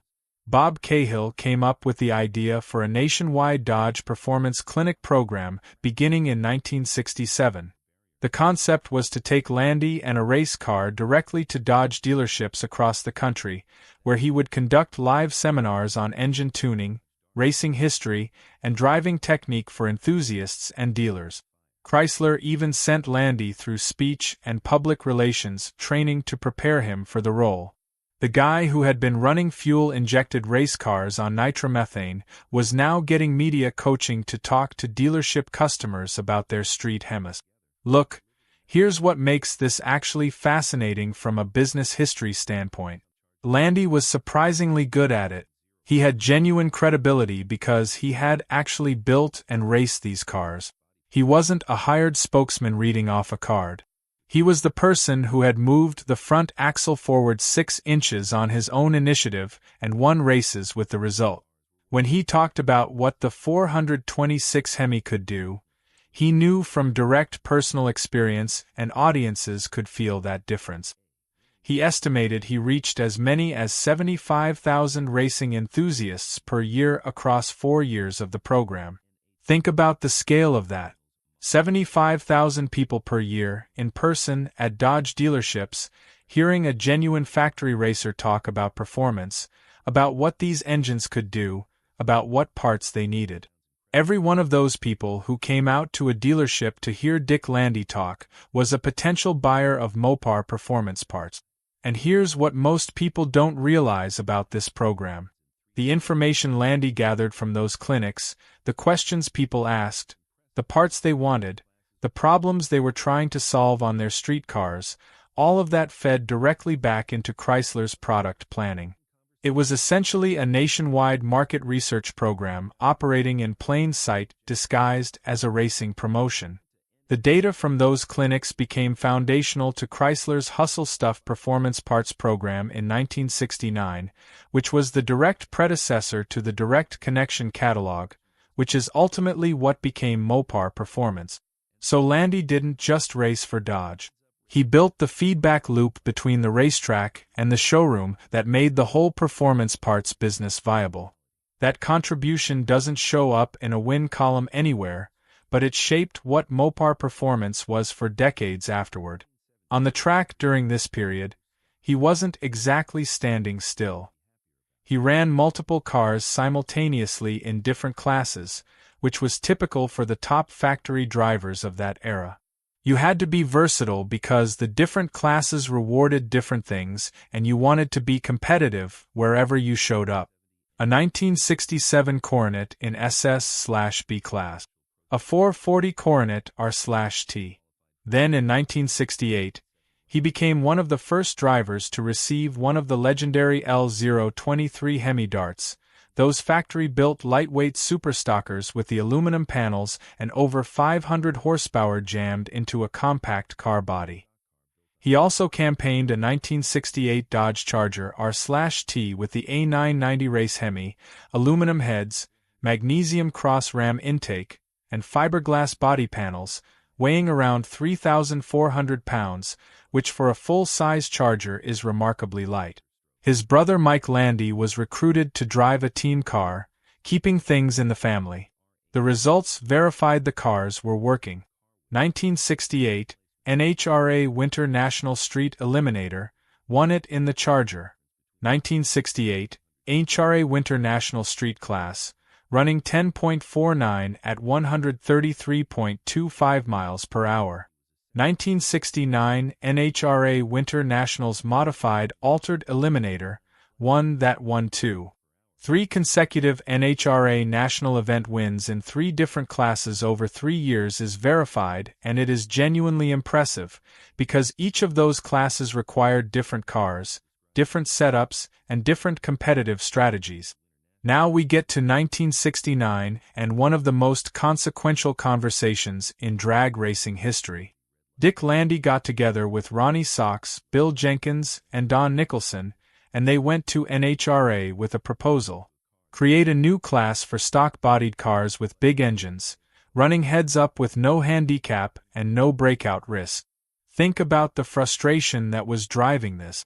These were the best factory stock racers in the country, running cars that could run deep into the nines, and the existing class structure forced them into bracket-style racing with handicap starts and breakout rules that penalized you for going too fast. If you built a car that was too good, too consistent, you could lose a race by performing exactly as intended. That made no sense to these guys, and it made no sense to the crowds watching them. The fans wanted to see the fastest Chevy against the fastest Mopar, doors open, from the same starting line, first one to the stripe wins. Simple, clean, definitive. NHRA listened, and for 1970 they created Pro Stock. Landy later said he couldn't be happier about it. He'd always preferred heads-up racing but couldn't get excited about playing catch-up against a super stock car and having to back off to avoid breaking out. Pro Stock was what he'd wanted, and the inaugural event proved immediately that this format was going to be something genuinely special. The 1970 NHRA Winter Nationals at Pomona was the first official Pro Stock race in history. Landy qualified fourth with a 10.11 second run, behind Sox at 10.00, Jenkins at 10.08, and Booth at 10.09. That qualifying field tells you everything you need to know about how competitive this class was going to be from literally day one. 4 of the best factory racers in the country separated by 1/10 of a second in qualifying at the very first event. The sport had been waiting for this format without quite knowing it. Landy red-lighted against Jenkins in the semifinals. Jenkins went on to win the first ever Pro Stock final, but the season was far from over. At the NHRA Summer Nationals at York, Pennsylvania in the summer of 1970, Landy lined up against Herb Martinez in the final round. Now, this race has been incorrectly described in various places, including on Wikipedia, as happening at the Winter Nationals, but it didn't. It was the Summer Nationals, and the details matter here because of what happened at that finish line. Martinez was devastated about the result afterward. He said Landy had him covered, but he red-lighted. And here's the detail Martinez added later that really stings. Landy had actually missed a gear on that run. So Martinez lost to a car that wasn't even running correctly. He said he should have his butt kicked to this day for going red. That is the kind of thing that haunts a racer, the moment you handed someone a win they hadn't fully earned because you made a mistake first. For Landy, it was his 3rd consecutive NHRA National Event Class win. Street Eliminator in 1968, Modified Altered in 1969, Pro Stock in 1970. 3 different classes, 3 different cars, 3 years in a row. And it was his only NHRA Pro Stock national event win. Just the one. But it happened to be the 3rd Pro Stock race ever held. So that's not nothing. This is where it gets really interesting from an engineering standpoint. Through the early 1970s, Landy kept pushing the development boundaries even as his racing results against Jenkins and Sox were inconsistent. Tom Hoover, who was the chief Hemi engineer at Chrysler and basically the father of the 426 race Hemi, gave an honest and genuinely interesting assessment of Landy years later. He said Landy liked to experiment more than the other drivers, which often meant he was a 1/10 or 2 off the pace during any given event. He also noted that Landy was somewhat challenged by the manual transmission and generally spent more time with the clutch declutched than was ideal. By contrast, Ronnie Sox apparently shifted faster than an automatic transmission, according to Chrysler's own computer-based testing. So the gap between Sox and Landy in pure driving terms was real. But Hoover framed it as the natural and acceptable cost of Landy's approach. The experimenting produced data that fed back into Chrysler's development work, and that data was genuinely valuable even when it cost Landy elapsed time at specific events. He was doing something more like applied research with a race car than pure competition driving, and both things have value, but they pull in slightly different directions. For his 1971 Challenger, Landy did something that is characteristically clever and slightly unexpected. He sourced a rack and pinion steering unit from the Plymouth Cricket, which was a British-built car that Chrysler was selling in America at the time. The Cricket was a small economy car, not a performance machine in any sense, but it used a rack and pinion steering setup, which provides more precise, more direct feel than the recirculating ball steering in the Challenger. Landy recognized that the precision advantage was more important for a pro stock car than whatever else the Cricket's steering system was designed around, so he adapted it. The car was running 9.60 seconds at 145.30 miles per hour and by some accounts won the NHRA West Coast Pro Stock Championship that year, though that result is documented in enthusiast sources rather than official NHRA records, so hold that one with appropriate skepticism. Then came what might be the most elegant pure engineering move of Landy's entire career. In 1973, he had a new pro stock car built on a Kent Fuller chassis, and he made a very specific decision about the engine displacement that most people overlook. The 426 Hemi displaces 426 cubic inches. That's not a round number, and there's nothing inherently magic about it in the abstract. What Landy realized was that by using a Moldex crankshaft with a shorter stroke, he could reduce the displacement to 404 cubic inches. The NHRA's weight rules at the time assigned minimum car weights based on engine displacement. Smaller displacement meant a lower mandatory minimum weight. The power difference between a properly built 426 Hemi and a properly built 404 cubic inch Hemi was real but not dramatic. The weight difference, however, was significant, and in pro stock, where competitors are separated by hundredths of a second, that weight matters enormously. Landy was finding a lighter, faster path through the rulebook by thinking about the whole system instead of just the engine in isolation. The 404 cubic inch Dart Sport ran 9 flat at 150 miles per hour and cost $32,000 to build, which was real money in 1973. It won the 1973 NHRA Pro Stock World Championship, and then it won the 1974 NHRA Championship as well. 2 championships in 2 years with a smaller engine than anyone else was running. That's the payoff for thinking differently. 1974 also brought a genuinely weird detour that tells you something about how complicated the relationship between Chrysler and the sanctioning bodies had become. Chrysler boycotted NHRA Pro Stock that year over weight rules. They felt unfairly penalized the Hemi compared to the small block Chevy-powered cars that Bill Jenkins was running. The argument was essentially that NHRA's weight penalties for displacement were calibrated in a way that made the big-bore Hemi carry too much extra weight relative to its actual performance advantage over the smaller but more efficient small block combinations. Chrysler thought the scales were tipped wrong, and rather than compete under rules they considered unfair, they pulled out. So Landy went back to Superstock with a 1970 Challenger running the 426 Street Hemi on a 4-speed transmission. He won the Gator Nationals SS/D class and set the National SS/D record at 10.55 seconds. He also crashed his first Dart Sport that year in his only major accident across his entire career, which is pretty remarkable when you consider how many passes he made over 2 decades of hard racing at every level from match race to national event. By the mid-1970s, The factory support structures that had defined professional drag racing for the previous decade were collapsing under the weight of events that had nothing to do with drag racing. The 1973 oil embargo hit the American car industry like a sledgehammer. Emissions regulations were tightening every year, strangling the performance engines that had powered the whole factory racing program. The 55-mile-per-hour national speed limit made high performance feel culturally awkward in a new way. And Chrysler had its own severe financial problems that had nothing to do with any of that.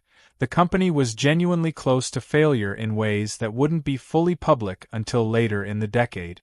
The company's formal pro-stock program ended around 1973, though informal involvement continued through the Motown missile program until Don Carlton was killed in a testing accident in 1977. Tom Hoover left Chrysler in 1979. Sox and Martin's partnership ended around 1975 when the economics stopped making sense. The whole era was unwinding, and there wasn't a clear replacement coming to fill the space it left. Landy kept racing into the late 1970s with the Dart Sport updated into the 8.70-second range at over 157 miles per hour. The car was still fast and still competitive and still very much a Landy-built machine, meaning it was always slightly different from what everyone else was doing. Then he undertook one final factory program, and it might be the most technically interesting thing he ever attempted. The Dodge Omni 024. If you're a Mopar person, that name probably makes you laugh a little, because the Omni was a front-wheel drive economy car. It was Chrysler's attempt to compete with the Honda Civics and Volkswagen Rabbits that were eating Detroit's lunch in the late 1970s. Small, practical, fuel-efficient, and about as far from the 426 Hemi Challenger as anything Chrysler manufactured. But pro-stock rules in the late 1970s allowed different body styles, and the Omni 024 actually had a few things going for it as a platform. It was light. It had a short wheelbase, and Landy, being Landy, immediately saw how to make it work in ways nobody else had thought through yet. He built a pro-stock version on a Don Hardy chassis using a Chrysler LA small block engine board and stroked to 341 cubic inches.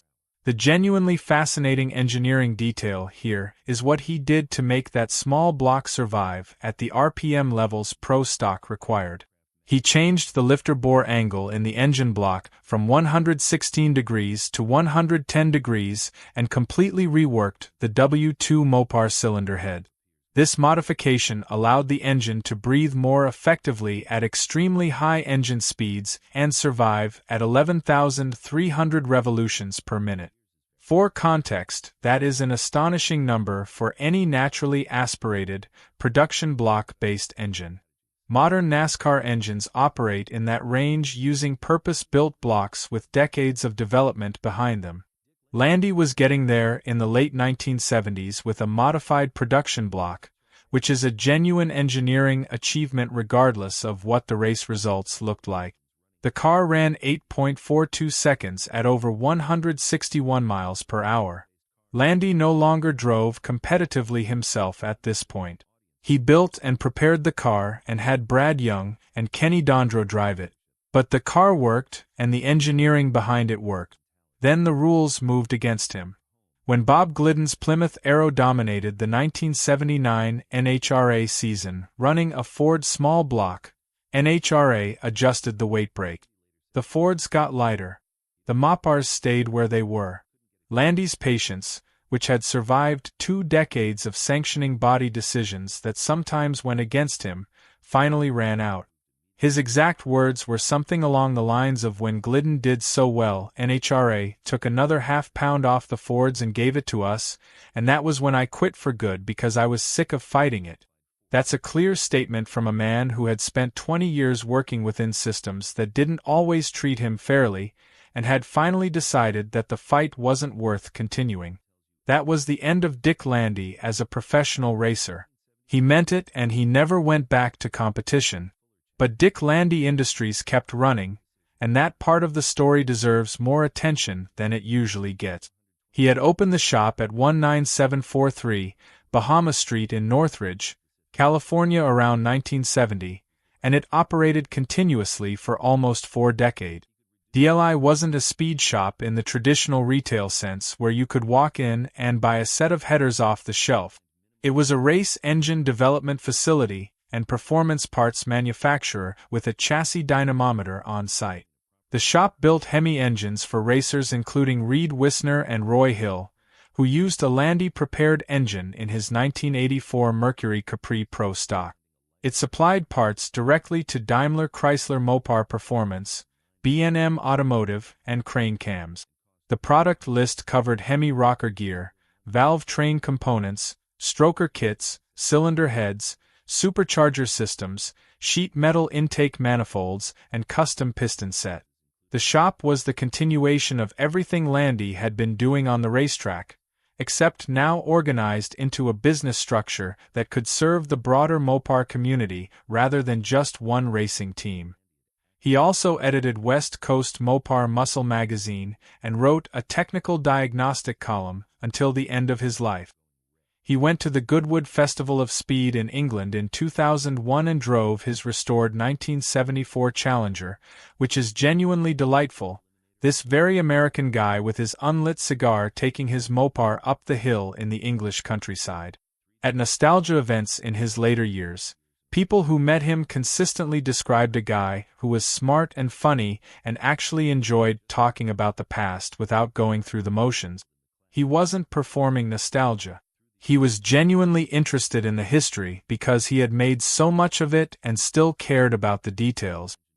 His brother Mike was deeply involved in DLI throughout and maintained the legacy until his own death in October of 2025 at 77 years old.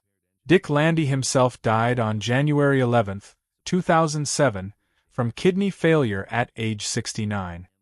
He was survived by his wife Jeannie, his sons Robert and Richard, and his daughter Danette. The family asked that memorial donations go to the Wally Parks NHRA Museum and the Drag Racing Association of Women, which tells you something about his values and the community he felt most connected to. His 1964 Dodge 330, the one he drove to the first factory Hemi win in sanctioned drag racing, now lives at the Museum of American Speed in Lincoln, Nebraska, which is exactly where it belongs. The Motorsports Hall of Fame of America lists him as a nominee in the drag racing category. He's in the International Drag Racing Hall of Fame at the Don Garlits Museum in Florida.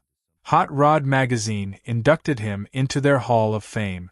The Mopar Hall of Fame took him in with the 2012 class alongside Sox and Martin. Jeff Stunkard at Cartech Books wrote the definitive biography called Landy's Dodges in 2016 with full access to the family archive and 407 photographs. If you want to go deeper into this story than any YouTube video can take you, that is where you go. ESPN wrote at the time of his death that Dick Landy never ravaged the record books with NHRA championships and rafts of national event wins. But to a generation of drag racing fans who loved race cars with doors, and especially Mopar people, the loss was deep and sorrowful. That's accurate, and it also slightly undersells the engineering contribution, which was enormous. But it captures something true about how Landy existed in the sport. He was not the most decorated driver of his era. Ronnie Sox was a faster shifter. Bill Jenkins was more consistent in pro stock. Bob Glidden dominated the late 1970s in ways Landy never approached. But here's the thing. Those guys didn't also build the cars from scratch and pioneer the chassis concepts and run the nationwide dealer program and help create the class structure and operate an engine shop that supplied parts to Mopar Performance for 4 decades. Landy did all of that simultaneously, while always having that cigar in his teeth, while being genuinely humble about it when people asked. That combination of driver and engineer and ambassador and businessman in one person is genuinely rare in the history of any motorsport. The altered wheelbase cars he was central to developing became the origin point of Funny Car. The dealer clinic program he ran became the foundation of Mopar Performance Parts. The pro stock class he helped create is still on the NHRA schedule today. And his 1964 Dodge 330, the one he drove to the first factory Hemi win in sanctioned competition, is sitting in a museum in Nebraska as a permanent reminder that sometimes the most important car isn't the fastest one. It's the first one. So that's who Dick Landy was, and why the Mopar people called him Mr. Mopar, and why that nickname fit better than any trophy count ever could. If this video helped you understand the full picture of what he built and why it mattered, drop a comment below with what surprised you most. And if you're new here, this is exactly the kind of story we dig into every week on Legacy Motoring. Hit subscribe so you don't miss the next one. February 1981. Pomona Drag Strip. The NH Winter Nationals. The Super Bowl of drag racing. The race that kicks off every season, the one every team in the country shows up for wanting to prove they're the best. Raymond Beadle is already a two-time defending world champion. He's the most consistent funny car driver in the sport. He has survived fire, blown engines, crashes, and the kind of sustained pressure that grinds most racers into the pavement. He is by any reasonable measure the man to beat. And then his roof blows off. Not figuratively. Literally. The fiberglass body on Beadle's blue Max Dodge Omni, the entire painted shell, the famous blue and gold livery, the poor Lumerite emblem, just separates from the car at speed and becomes airborne. Now, most people in that situation panic. You've just lost your body panel at a national event. Your championship is on the line. Season opener, maximum pressure. Raymond Beadle walks back to the pits and says two words. No problem. Because he already knows what he's going to do. His childhood best friend, Lubbock, Texas classmate, and fellow nitromethane lunatic Kenny Bernstein is parked 3 pit slots away. Bernstein's Budweiser King Funny car has a spare body in the trailer. And so what followed next became one of the most legendary moments in funny car history. The Blue Max crew and the Budweiser crew grabbed a reciprocating saw, cut Bernstein's spare body to fit the Blue Max chassis, and grafted it together right there in the Pomona pit. They called it the Texas Chainsaw Massacre. And Beadle went back out there and ran the car. That is the story of Raymond Beadle and the Blue Max in miniature. Composed when everyone else would be rattled. Resourceful when everyone else would be defeated. And cool enough to walk away from a disaster with a catchphrase and a grin. This is Legacy Motoring, and I spend way too much time thinking about the forgotten champions of American motorsports who shaped the entire landscape of racing without ever getting the mainstream recognition they deserve. If you're someone who loves deep dive stories about the drivers, the teams, and the moments that built drag racing and NASCAR into what they are today, make sure to hit the subscribe button and give this video a thumbs up if this helps you out. Raymond Gary Beadle was born December 16, 1943 in Spur, Texas. If you've never heard of Spur, Texas, don't feel bad. It's got roughly 500 people and more open sky than most people ever see in a lifetime. His family moved to Lubbock when he was 10 years old. And Lubbock is where everything starts. Now Lubbock in the 1950s and 60s is this flat, hot, endless West Texas city with a university and a lot of wide, empty road. And wide, empty roads in America in those decades had a universal purpose. You found the longest straight stretch. You found somebody else with a fast car, and you raced. Beadle found 34th Street.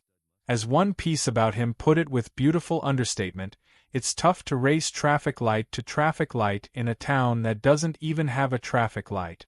But they found a way. They always find a way. He went to Texas Tech, marketing and agriculture. And for a while he worked for the Texas Department of Agriculture. This is important later, the marketing part, because Raymond Beadle was going to turn out to be one of the smartest marketers in the history of American motorsports. But we'll get there. The organized racing started in 1963. Modified Chevrolet injected A and competition class. He was good at it. Good enough that by the late 1960s he's driving top fuel dragsters for team owners, running Division IV events, reaching the semifinals at the NHRA World Finals in Amarillo 2 years straight, 1971 and 1972. That's not a small thing. That's making the Final Four at the most important race of the year twice in a row. But Top Fuel isn't where Beadle's story lives. Funny cars are where Beadle's story lives. He made the jump in 1971 driving the stud Mustang, a former gas Ronda car, which immediately tells you something about the lineage he was stepping into. Then a Vega-bodied car for Mike Burkhart. And then the move that positioned everything else. 1973, driving for Don Schumacher's three-car funny car team, the Continental Baking Company's Wonder Wagons. Schumacher's operation was professional, organized, funded. Beadle drove hard, saved every dollar, and learned. And when his time with Schumacher ended, he said it plainly. I started the Max with the money I saved from driving for Schumacher. He was 30 years old. He had a plan. And he had a phone call to make.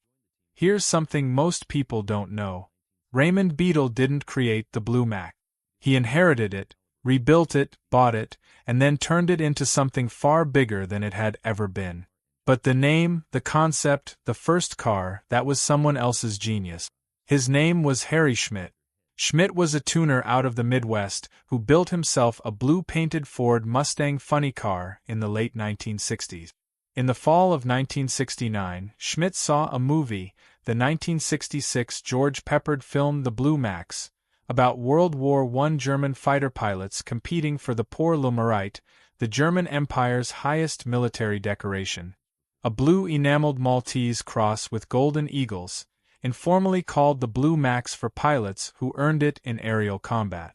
Schmidt, who had a German last name, who had a blue car, he saw that medal and said, "That's us."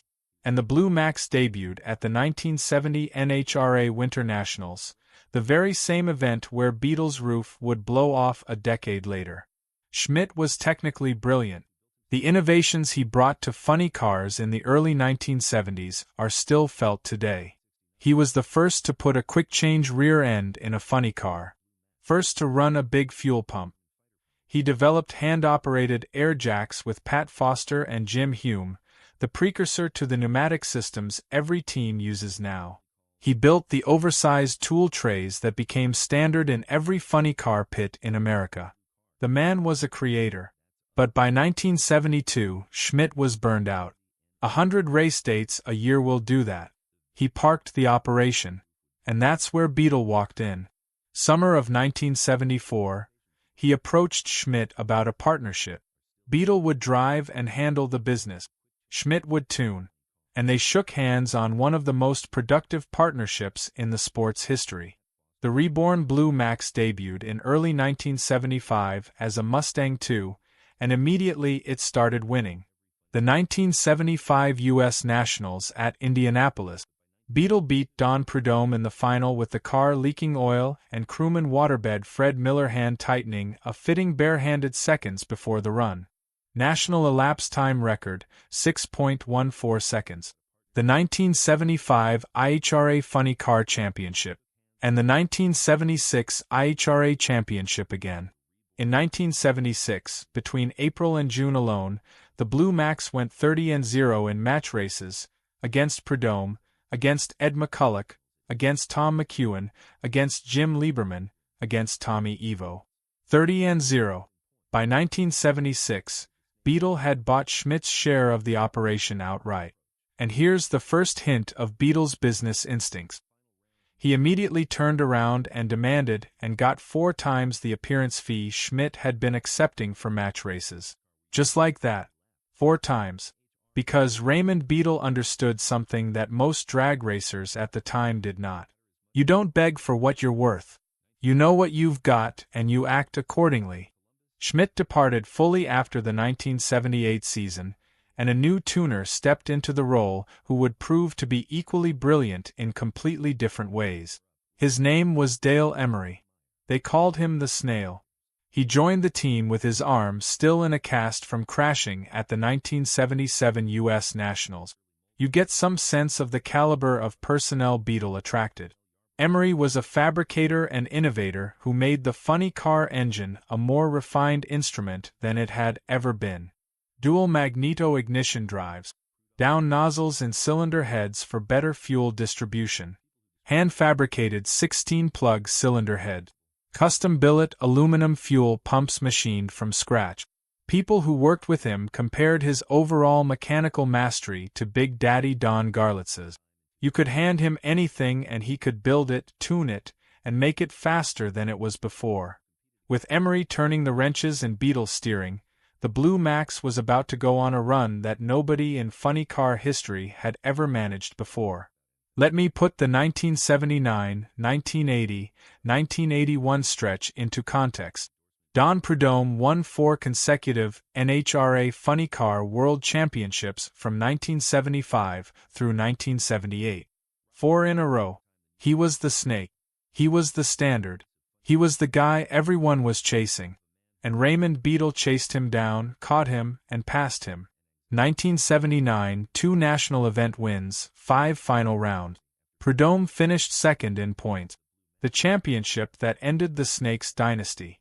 Beadle won it with what became his signature approach, not necessarily winning the most races, but being in the final round more consistently than anyone else, making the least mistakes, leaving the fewest points on the table. You have to remember, this isn't NASCAR where you score points every lap. In NHRA, you either win the round or you're done for the day. Consistency and reliability matter as much as raw speed. Here's what most people don't realize about that era of funny car racing. The margin between first and second in points was often razor thin. We're talking about a sport where a broken transmission, a blown blower belt, a tire shake at 60 feet could be the difference between a championship and runner-up. And Beadle went 3 straight years without letting those margins beat him. That's not luck. That's organizational discipline at a level that rivals anything in professional motorsport. 1980, 3 wins, his best single season.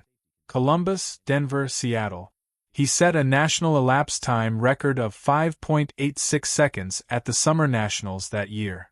5 final round appearances. Championship runner-up was a young Texas racer named Billy Meyer, who Beadle had been mentoring for years.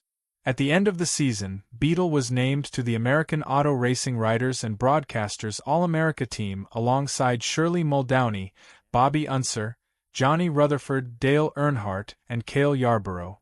Drag racing, NASCAR, IndyCar, all on the same team.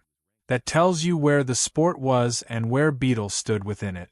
1981, 4 final rounds, won the U.S. Nationals at Indianapolis, his second Indy victory, and then did something nobody else managed.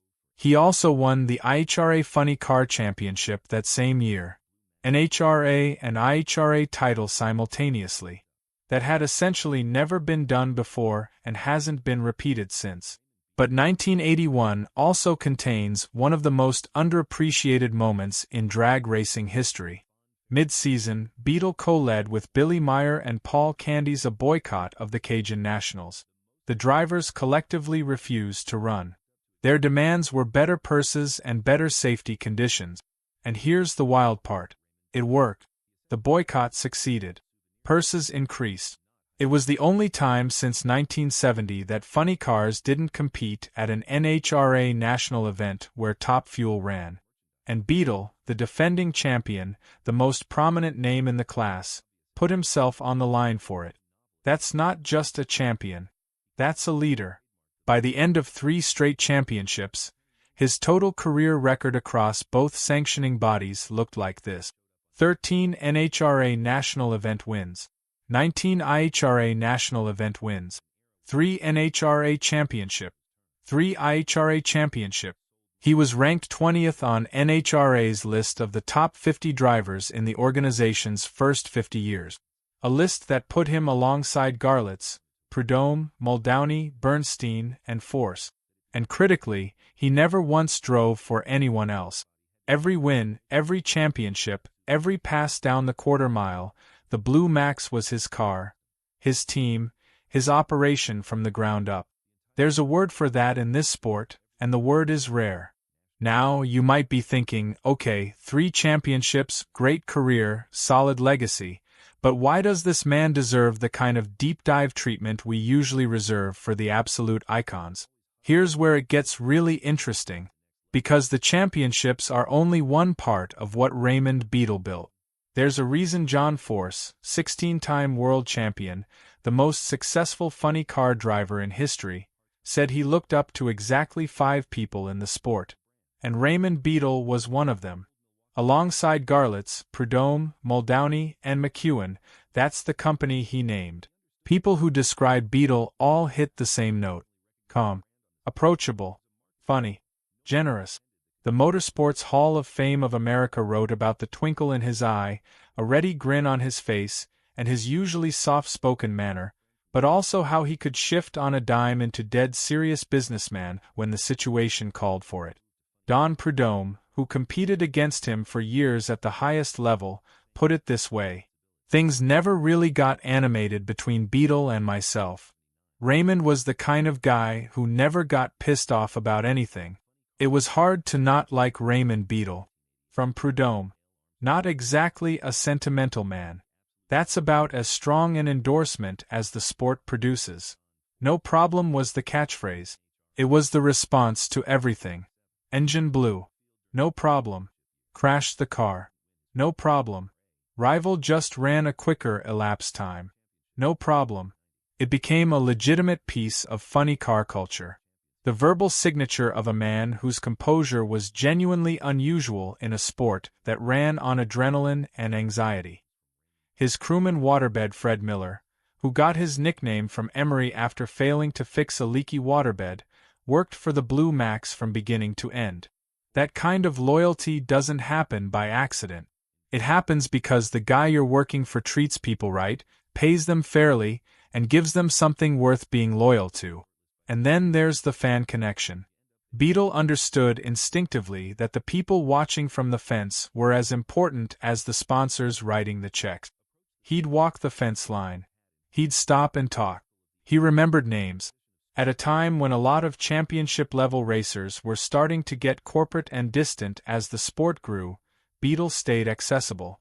He understood that the fan who bought a t-shirt and shook your hand at the fence was also the fan who showed up to the next national event, and the one after that, and told their friends about the Blue Mac. That's the human side.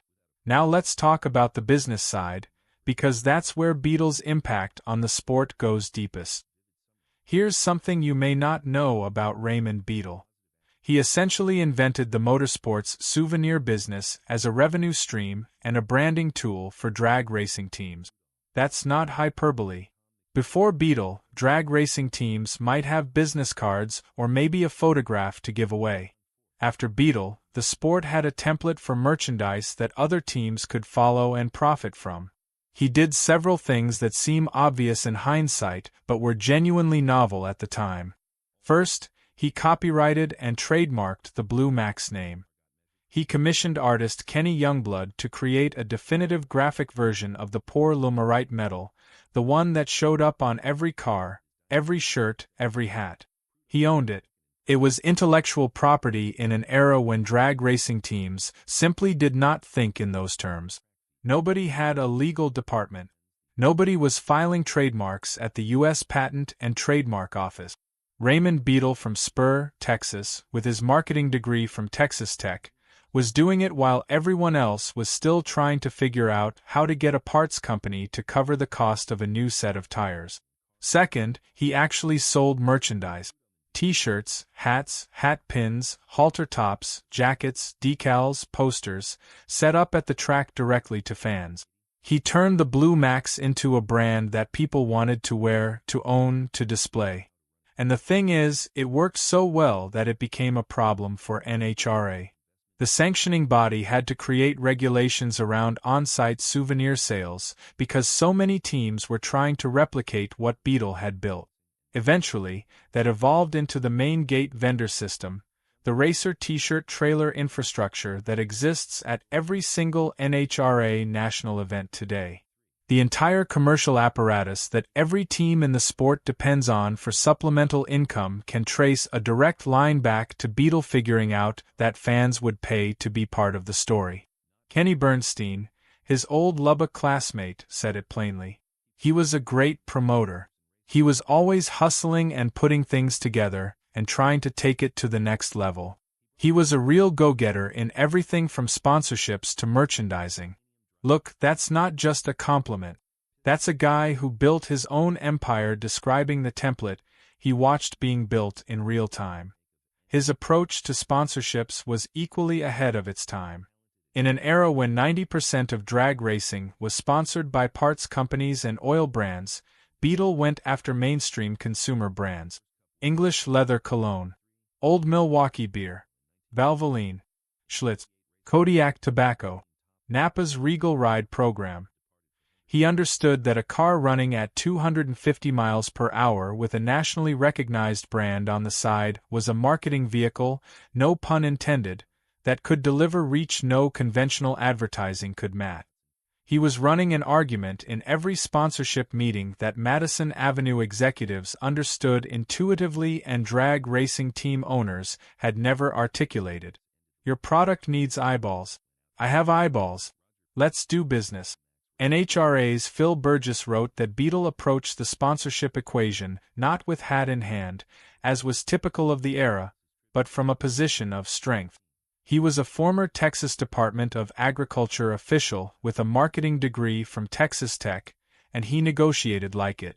The result was that by the late 1970s, the Blue Max was one of the best-funded single-car funny car operations in the sport, running a budget approaching $500,000 a year. Enormous money for the era. And he did it without a factory deal, without a Prudhomme-type patron.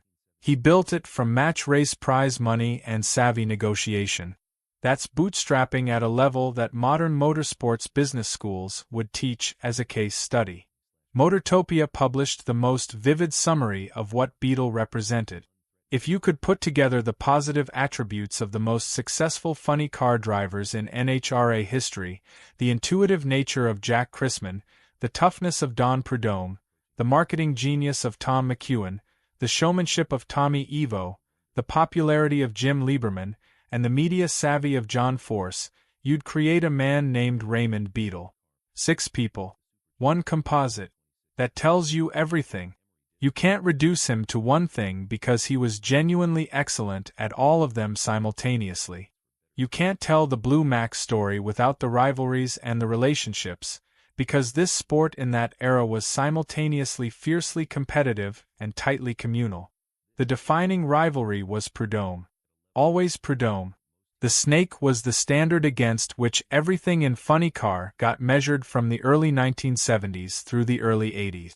Beadle beat him in 1975 at Indy with a leaking car and a barehanded crew fix. Beadle ended his dynasty in 1979. Prudhomme finished second in points in 1981. These two went at each other at national events, at match races, across thousands of track feet for a decade. And they were close friends the entire time. That was the thing about funny car racing in that era. The rivalries were real. The competition was genuine and fierce. But the community was small enough that you knew everyone. You ate dinner with the people you raced against. You shared information across team lines sometimes. You helped each other when cars blew up and haulers broke down. Prudhomme and Beadle weren't performing a feud for cameras. They genuinely competed hard and genuinely respected each other. There's a version of professional sports where that's impossible. Drag racing in the late 1970s made it not only possible but normal. Then there's Kenny Bernstein. The man who sawed his spare body apart for you in the Pomona pits is not just a competitor. He's a friend from junior high school. Bernstein and Beadle grew up together in Lubbock. They both started in Top Fuel. Both moved to funny car. Both built championship-caliber operations in the same era with the same West Texas sensibility, that quiet confidence that doesn't need to announce itself because the results do the announcing. While Beadle won 3 straight starting in 1979, Bernstein would go on to win 4 consecutive NHRA Funny Car Championships from 1985 through 1988 with tuner Dale Armstrong. 2 Lubbock kids, both at the absolute top of the sport. You couldn't write it. And then there's the guy who wasn't yet at the top. John Force.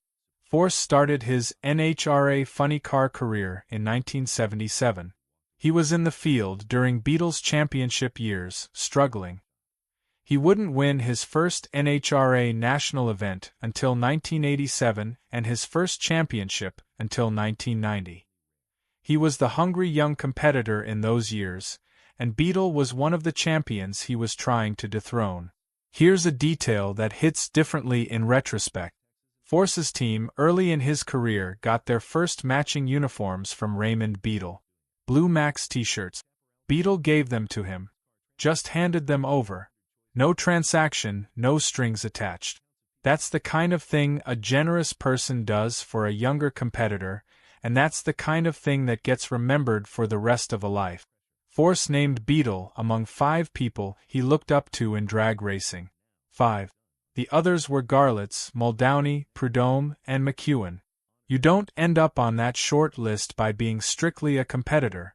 You end up there by being someone worth aspiring to, someone who showed you how it was done and didn't make you feel small for watching.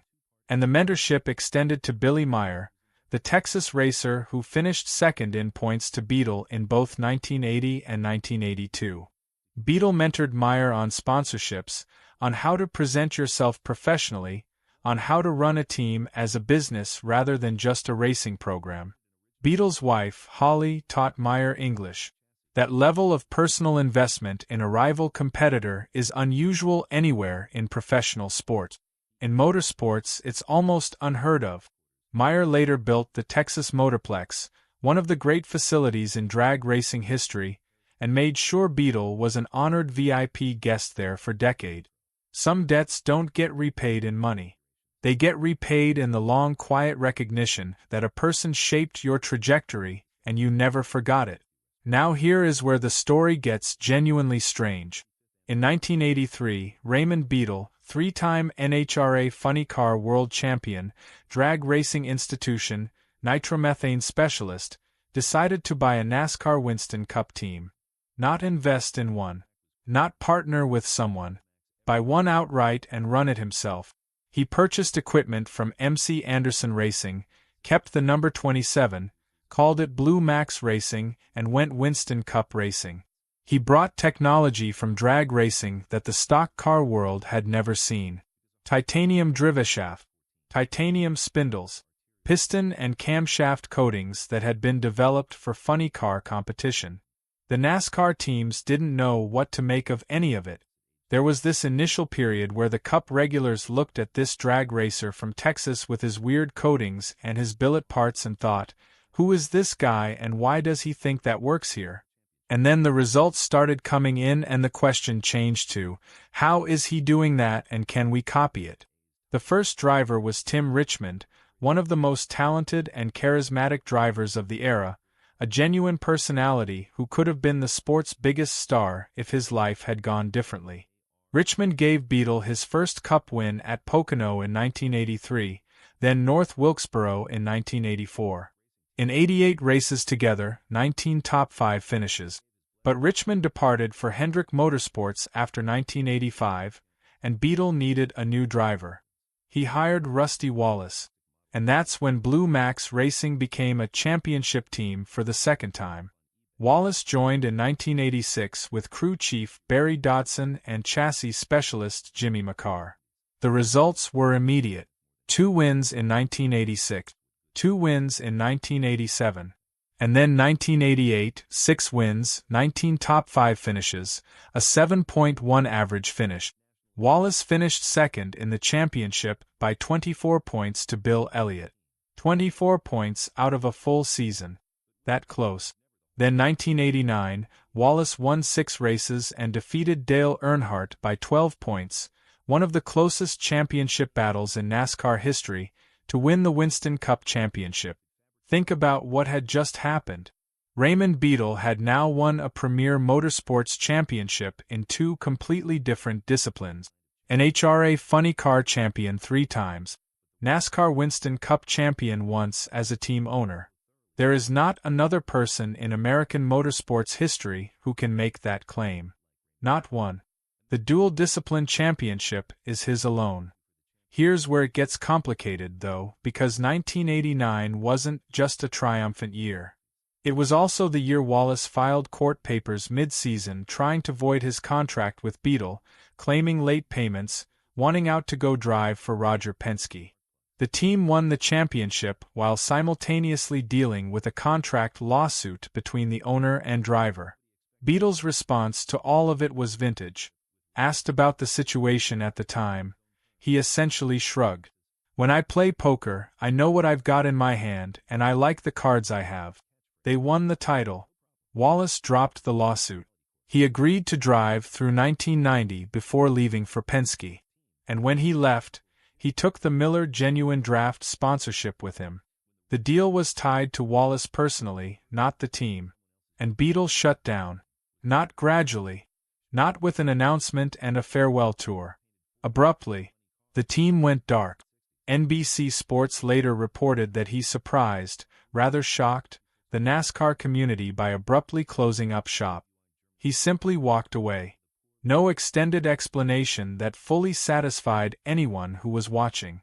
The prevailing understanding among people close to the situation was that Beadle had built these operations on relationships, on trust, on handshakes that meant something.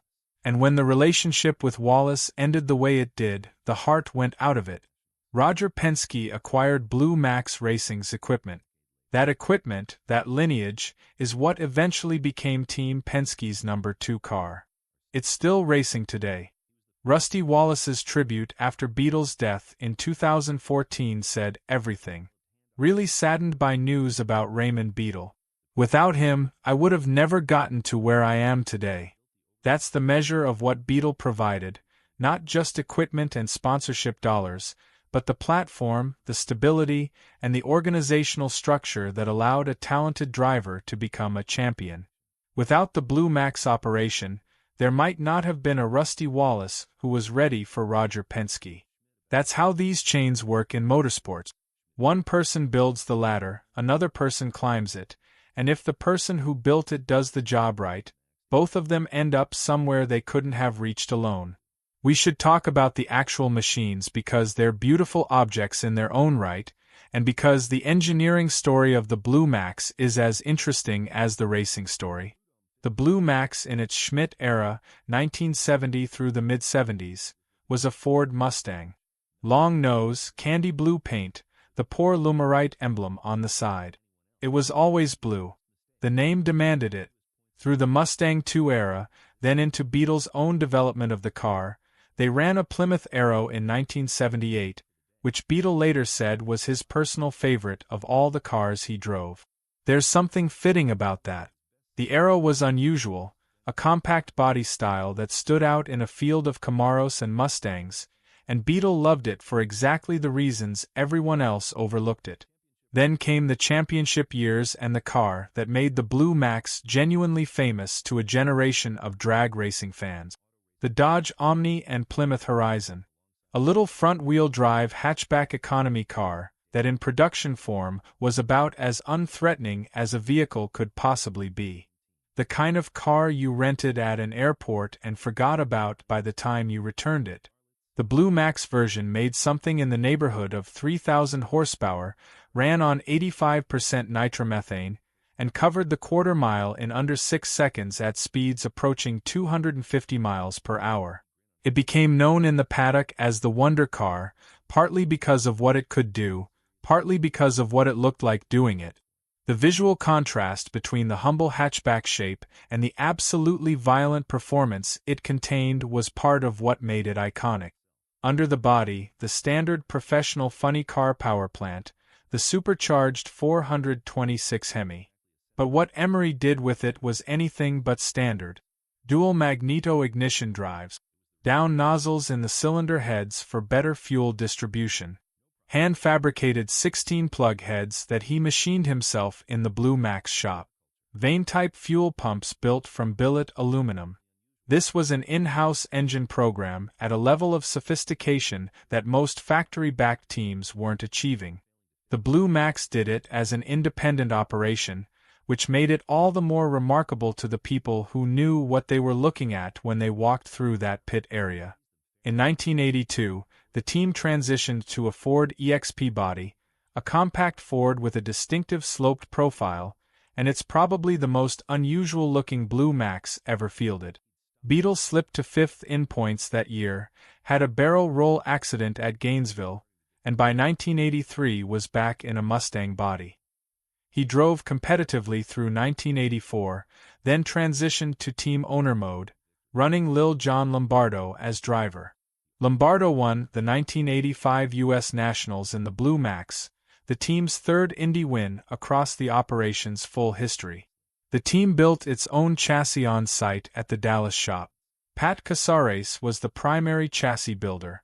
Pat Foster contributed. The Blue Max was end-to-end a self-sufficient race team in a way that was genuinely rare even by the standards of that era, when teams routinely relied on outside fabricators and outside engine builders for the components that defined their performance. Here's the thing about Beadle's retirement from driving and eventually from team ownership. It wasn't gradual and it wasn't reluctant. After walking away from NASCAR in 1990, Beadle did something that makes complete sense for a man from West Texas. He went back to West Texas. He ran cattle ranches in West Texas and Arkansas. He bred quarter horses at a farm near Valley View, Texas, and won grand championships doing it. He operated chaparral trailers, building race car transport trailers that became a standard choice for serious competitors across multiple racing disciplines. He was, by the accounts of people who knew him in those years, completely content. He didn't miss the paddock politics. He didn't miss the travel schedule. He didn't miss the logistics and the pressure and the constant negotiation. He'd done everything there was to do at the absolute highest level, and now he was done on his own terms. No problem. He stayed connected to the sport in other ways. Honored at the Texas Motorplex as Billy Meyer's special guest. Showing up at events when invited. Attending inductions and celebrations. But never in any capacity that suggested he wanted back in, never positioning himself for a return, never using his history as a hook for something current. He watched from a comfortable distance, proud of what had been built, and clearly at peace with the fact that the building was finished. There's a particular kind of confidence in that, the ability to close a chapter without needing to reopen it. Most people in his position would have found some way to stay attached, an advisory role, a television presence, a nostalgia team. Beadle raised horses and watched the sky over North Texas and seemed to find that entirely sufficient. In 2014, there was a two-part ending to the story. First, he was inducted into the Motorsports Hall of Fame of America, finally, formally, permanently in the book alongside the sport's all-time great. The induction ceremony was in Detroit in September. Beadle was too ill to attend, because a heart attack in July 2014 had led to surgery for arterial blockages and he was struggling to recover. On October 20, 2014, Raymond Gary Beadle died at Baylor University Medical Center in Dallas at the age of 70. He was buried at Sparkman Hillcrest Memorial Park. His full honors at that point included 3 NHRA Funny Car Championships, 3 IHRA Funny Car Championships, 1 NASCAR Winston Cup Championship as a team owner, a ranking of 20th all-time among NHRA's top 50 drivers, induction into the International Drag Racing Hall of Fame, the Texas Motorsports Hall of Fame, and the Motorsports Hall of Fame of America. His son, Ryan Beadle, is now an attorney serving as general counsel for JR Motorsports, Dale Earnhardt Jr.'s operation. The family connection to racing continues in a quieter way, behind the scenes, in the legal and organizational infrastructure rather than behind the wheel, but present nonetheless. The name carries on. Here's what most people don't realize about iconic racing teams. They don't really die. The car, the name, the emblem, the legacy, those things find their way forward if the foundation was built right. Raymond Beadle gave his blessing around 2003 to a Dallas area friend and driver named Ronnie Young. And Ronnie Young made it his actual personal mission to keep the Blue Max on the track for as long as there were tracks to run it on. What followed was years of searching that reads more like a detective story than a restoration project. Young tracked down Beadle's original 1978 Plymouth Aero body. He located an original 1985 Tony Casares Blue Max chassis, complete with its original chassis tag, sitting somewhere in storage waiting to be found by someone who knew what they were looking at. He recovered one of Beadle's original haulers. He even contacted English Leather's European corporate headquarters for permission to use the original sponsor graphics, because Beadle had done the work of trademarking and licensing properly, meaning decades later, someone had to go find the rights holder in Europe and ask nicely. That's what good intellectual property work looks like across a 50-year span. Today, Ronnie Young competes in NHRA Heritage Series Nostalgia Funny Car events and IHRA Nitro Funny Car events, running multiple body configurations, the Aero, the Dodge Omni Wonder Car, and a Ford EXP that was reportedly discovered behind a Texas barbecue restaurant, which is either the most Texas story imaginable or an urban legend that's too good to fact-check. In 2024, he celebrated the 55th anniversary of Blue Max Funny Cars. The car still runs. The logo still flies. The Pour Lumerite emblem still catches the light in the staging lanes at national events, and people who were there in 1979, 1980, and 1981 see it and feel something. That's not nostalgia exactly. It's recognition. The acknowledgement that something real was built here and the building has outlasted the builder. Before Young, Del Worsham created the first Blue Max tribute car, debuted at the Texas Motorplex with Beadle himself present. Its first pass down the track was quicker than any pass the original Blue Max ever ran. Beadle was there to see it. Think about what that moment must have felt like. Watching a car carry your name down a track faster than you ever carried it yourself. There's a version of a person who finds that threatening. Raymond Beadle apparently found it satisfying. That tells you something about who he was. The collectibles market for Blue Max memorabilia is deep and consistent. Auto World produces a 1:18 scale Blue Max 1973 Ford Mustang funny car. Johnny Lightning and Racing Champions have made 1/64 versions. Revell and Monogram put out plastic model kits in multiple eras. Original photographs, hero cards, hats, shirts, and body panels show up on eBay in constant rotation, and they move. People buy them. The brand that Beadle copyrighted and built from a movie reference and a trademark filing in the 1970s is still commercially alive more than half a century later. That's what good branding does. It outlasts everything. It outlasts the trophies, which get stored in closets and attics. It outlasts the cars themselves, which get parted out or crushed or lost behind barbecue restaurants. The brand lives because Beadle made it mean something to people who never saw it run in person. So what do we make of Raymond Beadle, taken whole? He's not the most prolific winner in funny car history by raw numbers. John Force has 150-plus national event victories. Prudhomme had 49. Bernstein had 30. Beadle had 13.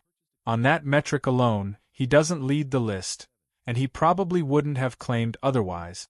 But winning individual races was never the whole story, and Beadle understood that before most people in the sport did.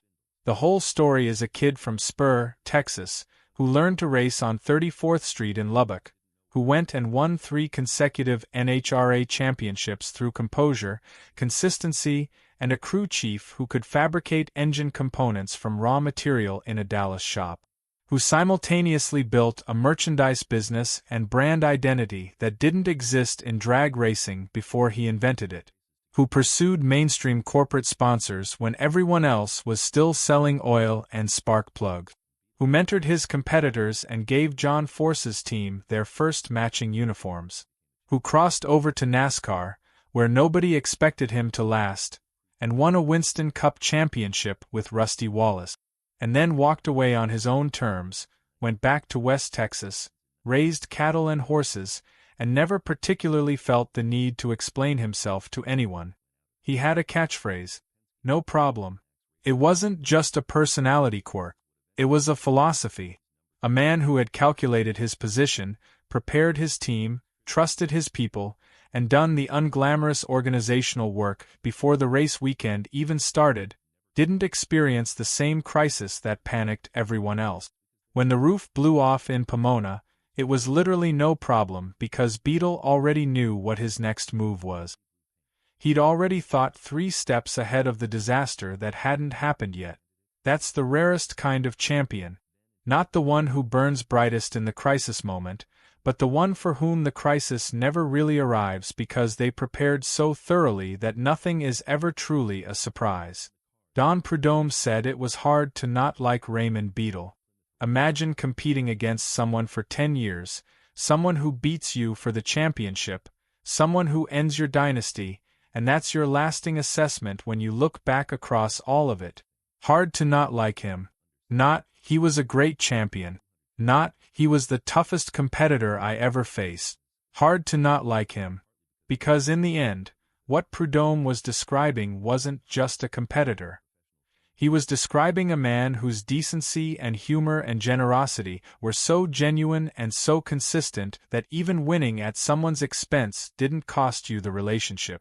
That's not common in any walk of life. In professional motorsports, where money and ego and pressure combine into something that corrodes a lot of people, it's genuinely exceptional. That's the legacy. Not just the trophies on the shelf or the championships in the record books, though those matter and they're real and they're earned.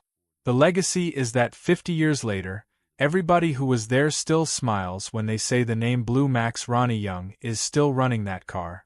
The merchandise is still selling. The model kits are still being built by kids who weren't born when Beadle retired. John Force still puts him in a list of 5. Billy Meyer named him in a breath alongside the people who shaped his entire professional life. And somewhere in a Dallas storage facility or behind a Texas barbecue restaurant, there's probably another piece of Blue Max history waiting to be found by someone who knows what they're looking at. Raymond Beadle built something that outlasted him. He built it deliberately, legally, creatively, and with the same composure that carried him down every quarter mile he ever ran. And when it was done, he put it down and went home. No problem. If this story hit differently than you expected, that's by design. Because Raymond Beadle is exactly the kind of figure that mainstream sports history glosses over, and exactly the kind of figure that shaped everything you see every time a funny car fires up at a national event today. Hit that subscribe button if you want more stories like this one. There are hundreds of them, and most of them are hiding in plain sight, just waiting for someone to look closely enough to see what was really built there. The whole story is a kid from Spur, Texas, who learned to race on 34th Street in Lubbock, who went and won 3 consecutive NHRA championships through composure, consistency, and a crew chief who could fabricate engine components from raw material in a Dallas shop, who simultaneously built a merchandise business and brand identity that didn't exist in drag racing before he invented it, who pursued mainstream corporate sponsors when everyone else was still selling oil and spark plugs, who mentored his competitors and gave John Force's team their first matching uniforms, who crossed over to NASCAR, where nobody expected him to last, and won a Winston Cup championship with Rusty Wallace, and then walked away on his own terms, went back to West Texas, raised cattle and horses, and never particularly felt the need to explain himself to anyone. He had a catchphrase: no problem. It wasn't just a personality quirk. It was a philosophy. A man who had calculated his position, prepared his team, trusted his people, and done the unglamorous organizational work before the race weekend even started, didn't experience the same crisis that panicked everyone else. When the roof blew off in Pomona, it was literally no problem because Beadle already knew what his next move was. He'd already thought 3 steps ahead of the disaster that hadn't happened yet. That's the rarest kind of champion. Not the one who burns brightest in the crisis moment, but the one for whom the crisis never really arrives because they prepared so thoroughly that nothing is ever truly a surprise. Don Prudhomme said it was hard to not like Raymond Beadle. Imagine competing against someone for 10 years, someone who beats you for the championship, someone who ends your dynasty, and that's your lasting assessment when you look back across all of it. Hard to not like him. Not, he was a great champion. Not, he was the toughest competitor I ever faced. Hard to not like him. Because in the end, what Prudhomme was describing wasn't just a competitor. He was describing a man whose decency and humor and generosity were so genuine and so consistent that even winning at someone's expense didn't cost you the relationship. That's not common in any walk of life. In professional motorsports, where money and ego and pressure combine into something that corrodes a lot of people, it's genuinely exceptional. That's the legacy. Not just the trophies on the shelf or the championships in the record books, though those matter and they're real and they're earned. The legacy is that 50 years later, everybody who was there still smiles when they say the name Blue Max Ronnie Young is still running that car. The merchandise is still selling. The model kits are still being built by kids who weren't born when Beadle retired. John Force still puts him in a list of 5. Billy Meyer named him in a breath alongside the people who shaped his entire professional life. And somewhere in a Dallas storage facility or behind a Texas barbecue restaurant, there's probably another piece of Blue Max history waiting to be found by someone who knows what they're looking at. Raymond Beadle built something that outlasted him. He built it deliberately, legally, creatively, and with the same composure that carried him down every quarter mile he ever ran. And when it was done, he put it down and went home. No problem. If this story hit differently than you expected, that's by design. Because Raymond Beadle is exactly the kind of figure that mainstream sports history glosses over, and exactly the kind of figure that shaped everything you see every time a funny car fires up at a national event today. Hit that subscribe button if you want more stories like this one. There are hundreds of them, and most of them are hiding in plain sight, just waiting for someone to look closely enough to see what was really built there. What happens when you build a race car so devastatingly powerful that the entire sport has to change its rules just to survive? We're not talking about a marginal advantage here. We're not talking about a car that was slightly quicker through the corners or a little more aerodynamically efficient. We're talking about a machine so completely, so utterly, so embarrassingly dominant that it didn't just beat the competition. It made the competition irrelevant. It made racing itself irrelevant. And that is a problem nobody in motorsport history had ever had to deal with before. This is legacy motoring, and I spend way too much time thinking about the cars that didn't just change racing but broke it entirely. If you're someone who loves the engineering stories behind motorsport's most legendary and controversial machines, make sure to hit the subscribe button and give this video a thumbs up if this helps you out. Now, before we get into the details, I want you to picture something. You're standing trackside at Road America in the summer of 1972. It's a warm Wisconsin afternoon. The smell of race fuel hangs in the air. You can hear the distant mechanical screaming of the other cars as they navigate the 4-mile circuit, high-pitched, frenetic, the sound you associate with serious motorsport. And then something changes. The ground starts vibrating before you even see it. Then comes the sound. Not the high-pitched scream of a typical race car, but something deeper, angrier. A mechanical howl that makes your chest cavity resonate at a frequency you've never experienced before.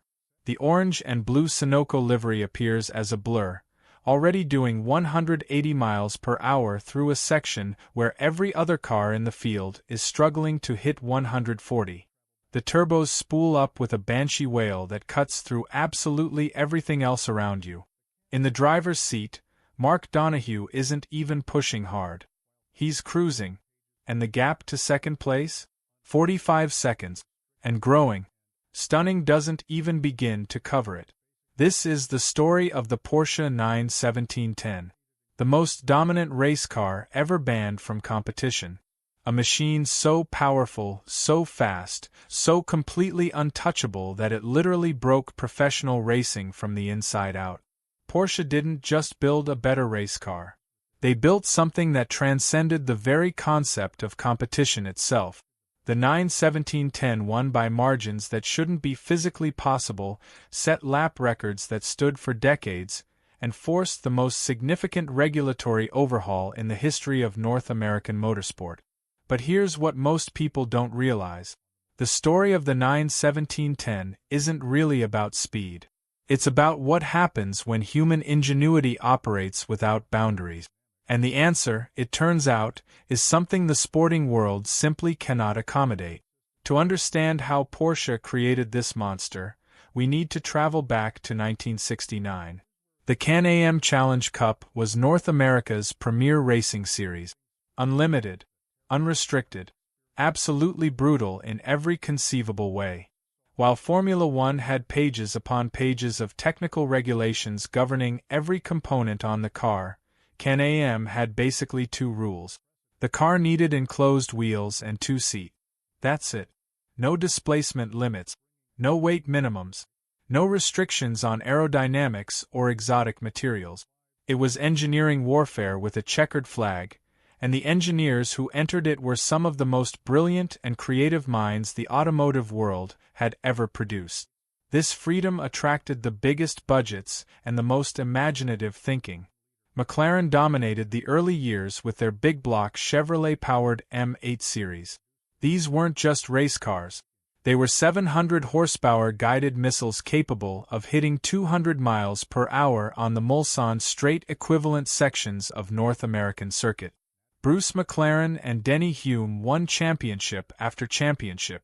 The orange McLarens seemed genuinely unbeatable, and for years, everyone assumed they were. Ferrari tried and failed. Lola tried and failed. Even Jim Hall's innovative chaparrals, with their radical aerodynamics and unconventional engineering philosophies, couldn't consistently challenge McLaren's iron grip on the series. Here's the thing though. Porsche had been watching from Stuttgart.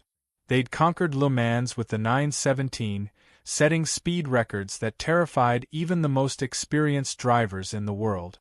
Joe Siffert described it as a car that communicated its intentions clearly but punished any mistake without mercy.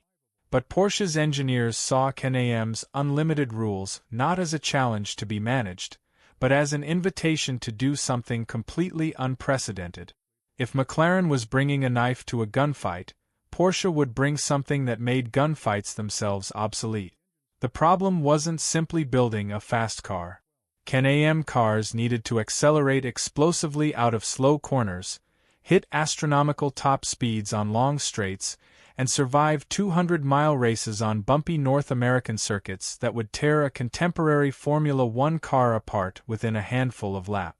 McLaren's solution was displacement. Massive 8.1-liter naturally aspirated V8 engines that produced their power through sheer cubic inches. Simple, brutally reliable, and devastatingly effective. Porsche took a fundamentally different path, and that path would change motorsport history in ways nobody anticipated. They started with the 917's flat 12 engine, already a masterpiece that had dominated endurance racing at the highest level. But for Can-Am, natural aspiration wasn't going to be enough. The base engine displaced 5.0 liters and produced approximately 600 horsepower. Respectable. Impressive, even. But not enough to challenge McLaren's thundering V8s in a straight fight. Porsche's engineers, led by Hans Mesger and a team of specialists who understood that they were working on something genuinely extraordinary, had a solution that almost everyone else in racing considered unworkable for circuit competition. Turbocharging. Now, you might be thinking, turbocharging wasn't exactly a new concept by 1972. And you'd be right. But here's what most people don't realize. Nobody had successfully turbocharged a race car for sprint circuit racing at this level. Turbos were for aircraft engines and diesel trucks and specific applications where the lag inherent in the technology could be managed or ignored.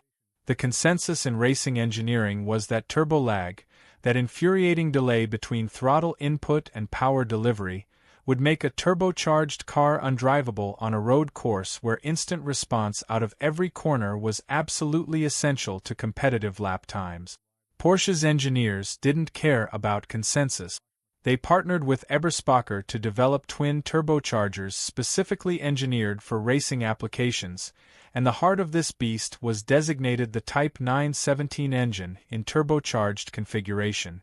Starting from the proven 4.5-liter flat 12 architecture, expanded to 5.0 liters for improved torque characteristics, the real transformation happened when those twin turbochargers spooled up. At full boost, 18.8 psi of compressed air being forced into 12 cylinders, the engine produced numbers that looked like transcription errors when engineers first wrote them down. The initial dyno tests showed 850 horsepower at 7,800 revolutions per minute. That was already 150 more than McLaren's best. But Porsche wasn't close to finished.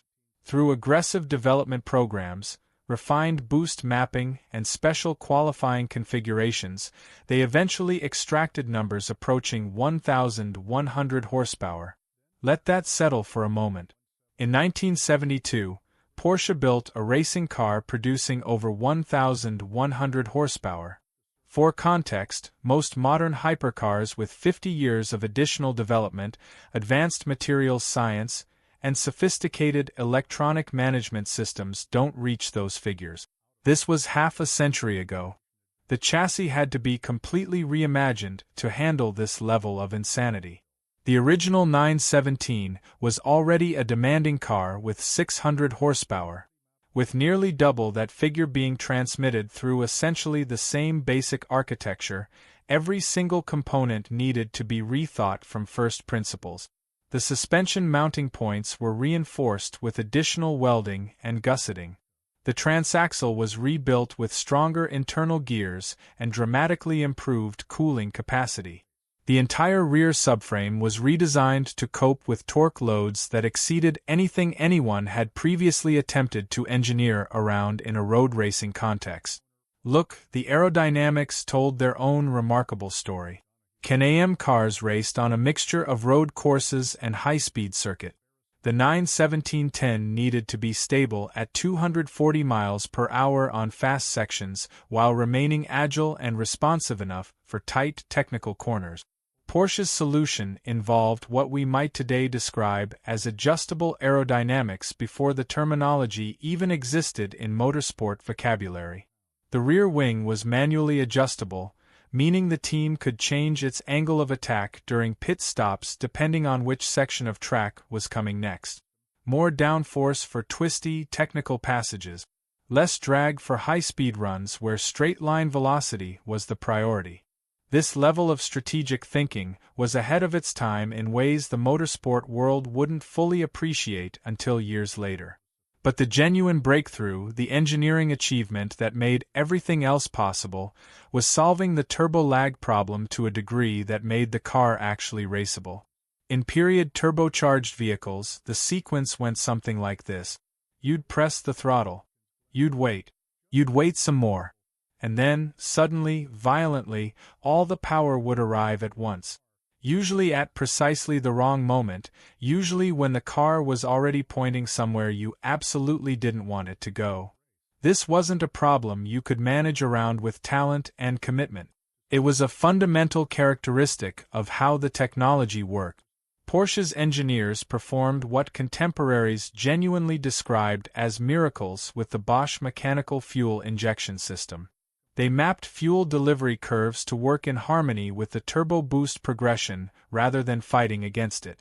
They chose smaller twin turbos instead of a single large unit specifically to reduce rotational inertia and therefore lag response. They developed an early form of wastegate calibration that allowed boost to build more progressively rather than arriving in a sudden overwhelming surge. The result wasn't perfect. Donahue himself was clear about that. But it was manageable. And in motorsport, manageable is often enough. Mark Donohue, the driver who would become permanently and deservedly synonymous with the 91710, described the experience with characteristic precision. He wasn't a man who dealt in hyperbole. He was an engineered driver, meticulous, analytical, someone who understood every component of every car he raced in technical detail. And his description of the power delivery evolution was revealing. He said it wasn't like a switch anymore. You could feel the turbos building boost progressively. Sure, there was still lag, maybe half a second, but it was predictable. You learned to anticipate it, to start feeding in throttle before the apex, knowing the power would arrive right when you needed it for corner exit.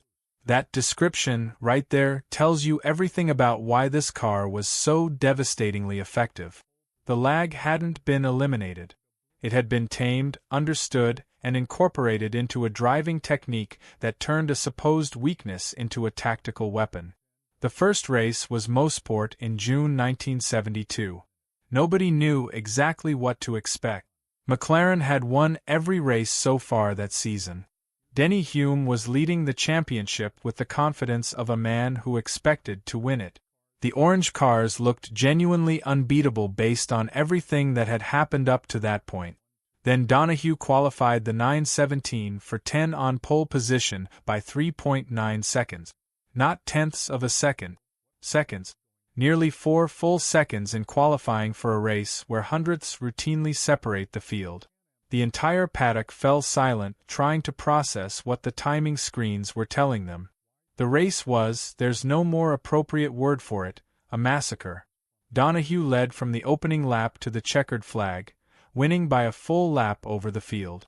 The turbo was screaming at full boost down Motorsport's long straight, and he was reaching speeds 30 miles per hour higher than the McLaren's. Out of slow corners, the acceleration advantage was so profound that contemporary footage of the race makes it look like the other cars had momentarily hit their brakes whenever the 917/10 appeared in the frame alongside them.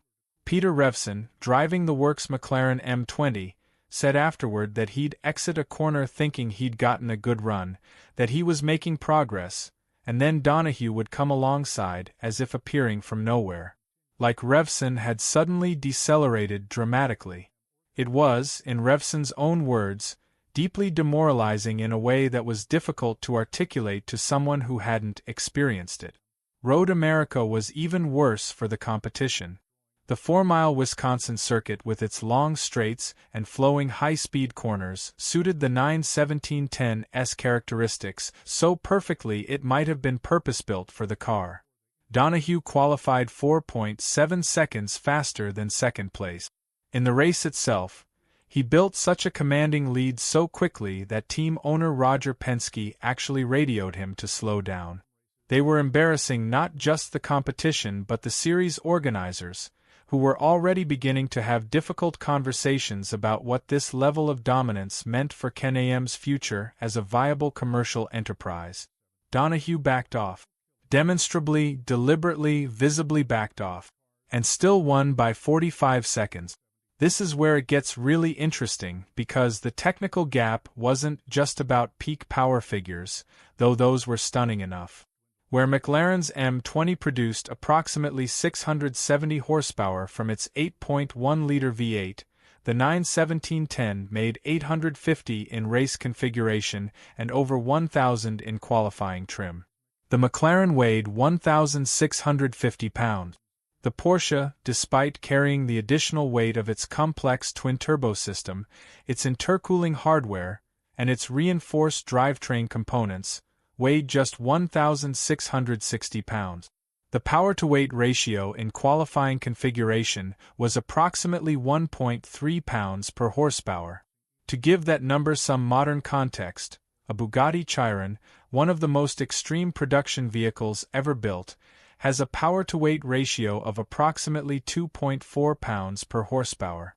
The 91710 was significantly more powerful relative to its weight than a modern Bugatti. In 1972. But here's the kicker that most people completely miss when they discuss the 91710's dominance. The car wasn't just powerful. It was sophisticated. intelligently sophisticated in ways that suggested Porsche and the Penske team understood something about racing at a systems level that their competitors simply hadn't grasped yet. The turbo boost pressure was adjustable from the cockpit, meaning Donohue could dial in maximum power for straights, reduce it to conserve fuel during portions of the race where he'd built a sufficient advantage, or back it off to preserve engine life when the gap made full commitment racing unnecessary. The Bosch fuel injection could be trimmed for different atmospheric conditions, different altitudes, different ambient temperatures. The aerodynamic package was adjustable for different circuit characteristics. This wasn't just a powerful car that happened to be fast. It was a complete racing system, and Penske's team operated it with a level of strategic sophistication that was equally ahead of its time. The Watkins Glen race in midsummer revealed another dimension of the 9/17-10's untouchability. Donohue qualified on pole by 2.8 seconds despite deliberately running reduced boost levels to conserve the engine for the race distance. In the race itself, he built a lead so massive, so quickly, that Penske ordered him to pit for a fresh set of tires purely as a theatrical device to make the contest look marginally more competitive for the television audience. Donohue rejoined in third position. He passed both cars ahead within 5 laps and still won by over a minute. The team had essentially inserted a planned interruption into their driver's race, a deliberate delay, and it made no meaningful difference to the outcome whatsoever. The competition was in genuine crisis. McLaren engineers worked around the clock trying to find answers. They rushed development of potential M20 successors, exploring different aerodynamic configurations and attempting to coax additional power from their naturally aspirated V8. But they were fundamentally committed to atmospheric induction, and that commitment put a hard ceiling on what they could achieve. Lola tried boring their existing V8 out to 8.5 liters, chasing cubic inches as a solution to a problem that cubic inches alone couldn't solve. Shadow brought a radical low-drag car that demonstrated genuine straight-line speed but couldn't match the Porsche's capabilities in braking and cornering. Nothing worked. The 917 out of 10 kept winning, usually by embarrassing margins that the series promoters had stopped even trying to explain away to journalists. And then came Mid-Ohio in August. This was supposed to be the track where the turbocharged Porsche would finally show vulnerability. Mid-Ohio is a tight, technical circuit with few long straights and multiple slow corners where raw power matters considerably less than precise handling balance and driver feel. Conventionally thinking through the problem, the McLarens and Lolas should have been genuinely competitive here. The turbo's power advantage would be partially neutralized. The lag characteristic would be more pronounced as a handicap through the slower sections. This was where the opposition finally had a chance. Donohue won by 52 seconds. Here's why. The turbos, rather than being a liability in the slow corners as everyone predicted, were actually enabling unprecedented corner exit speeds in a way nobody had anticipated. The instant the 917-10 got its nose pointed even approximately toward the next straight, the boost was building, and by the time the car was fully straightened out, 850 horsepower was available and building toward the next corner, while the opposing cars were still in the process of getting their heavier, slower revving engines up to meaningful speed. The turbo's power characteristic, which everyone assumed would be a weakness on a technical circuit, was actually an advantage in the corner exit phase of every single turn on the lap. The engineers had, perhaps inadvertently, perhaps through profound insight, created a car whose perceived weaknesses were actually strengths in disguise. The moment that truly broke Can-Am's collective spirit was Riverside in October 1972. Porsche brought an evolved version, designated the 91730 in its developmental iteration, featuring improved intercooling and reinforced suspension component. In qualifying, with maximum boost engaged and every system operating at its absolute limit, Donohue obliterated the existing lap record by 5.2 seconds. His pole position time was so far removed from reality that second place was statistically closer to 10th position than to Donahue's benchmark. Journalists covering the event ran out of adjective. The timing screens were checked repeatedly by officials who assumed there had been some kind of equipment malfunction. The race was a demonstration run that happened to have other cars present. By lap 10, Donahue led by 30 seconds. By lap 20, nearly a minute. He was lapping backmarkers before the field had completed a quarter of the race distance. At one point he passed 3 cars simultaneously in a single corner, using the turbo's power to drive around the outside of all 3 on a section of circuit where overtaking was considered essentially impossible. George Falmer, driving a second 9:17.10 entered by the Penske team, finished second, making it a complete Porsche 1-2. The gap to third place exceeded 2 full laps. Can-Am's crisis had graduated from serious to existential. Attendance figures were collapsing because races had become entirely predictable exercises with only one possible outcome. Television ratings followed. Sponsors backing the other teams were having increasingly difficult conversations about return on investment. The fundamental commercial proposition of Can-Am racing, close competition between multiple manufacturers generating genuine uncertainty about race outcomes, had been completely destroyed by a single car from a single manufacturer. Racing series don't survive that. They can't. The uncertainty is the product, and the 917 had eliminated the uncertainty entirely. The 1973 season threatened to be even more extreme. Porsche had developed the 91730, the full production version of the concepts they'd been testing through the previous season. The 5.4-liter engine with full intercooling produced power figures that remain almost incomprehensible even in retrospect. Up to 1,100 horsepower in race configuration. In qualifying trim, with maximum boost and the knowledge that the engine would only need to survive a handful of hot laps rather than a race distance, the output approached 1,500 horsepower. That is not a typographical error. 1,500 horsepower. In 1973, the intercooler, which chilled the compressed intake air before it entered the cylinders, allowed boost pressures that would have destroyed the earlier engine configuration, and the result was a machine that made the already dominant 91710 look conservative. The Sports Car Club of America, which sanctioned Can-Am, faced a choice with no good options. They could allow Porsche to continue, knowing the series would bleed sponsors, audiences, and eventually teams until nothing viable remained. Or they could change the rules in ways specifically designed to neutralize the turbocharged Porsches, which would mean admitting publicly that their supposedly unlimited series had limits after all. They chose the rules. For 1974, Can-Am introduced a minimum fuel consumption figure of 3.0 miles per gallon. They restricted fuel tank capacity, making it mathematically impossible to complete a race distance with a high-boost turbocharged engine consuming fuel at the rate necessary to produce competitive power. Some rounds introduced explicit boost pressure limits, capping turbocharged cars at 12 psi, far below the levels the 91710 and 91730 needed to be genuinely competitive against naturally aspirated opposition. Now, you might be thinking that this kind of targeted regulation is straightforward enough in hindsight. When something breaks the sport, you change the rules. Simple. But here's what most people don't realize about the broader context in which these decisions were made. The oil crisis of 1973 had fundamentally changed the cultural and political environment surrounding motorsport.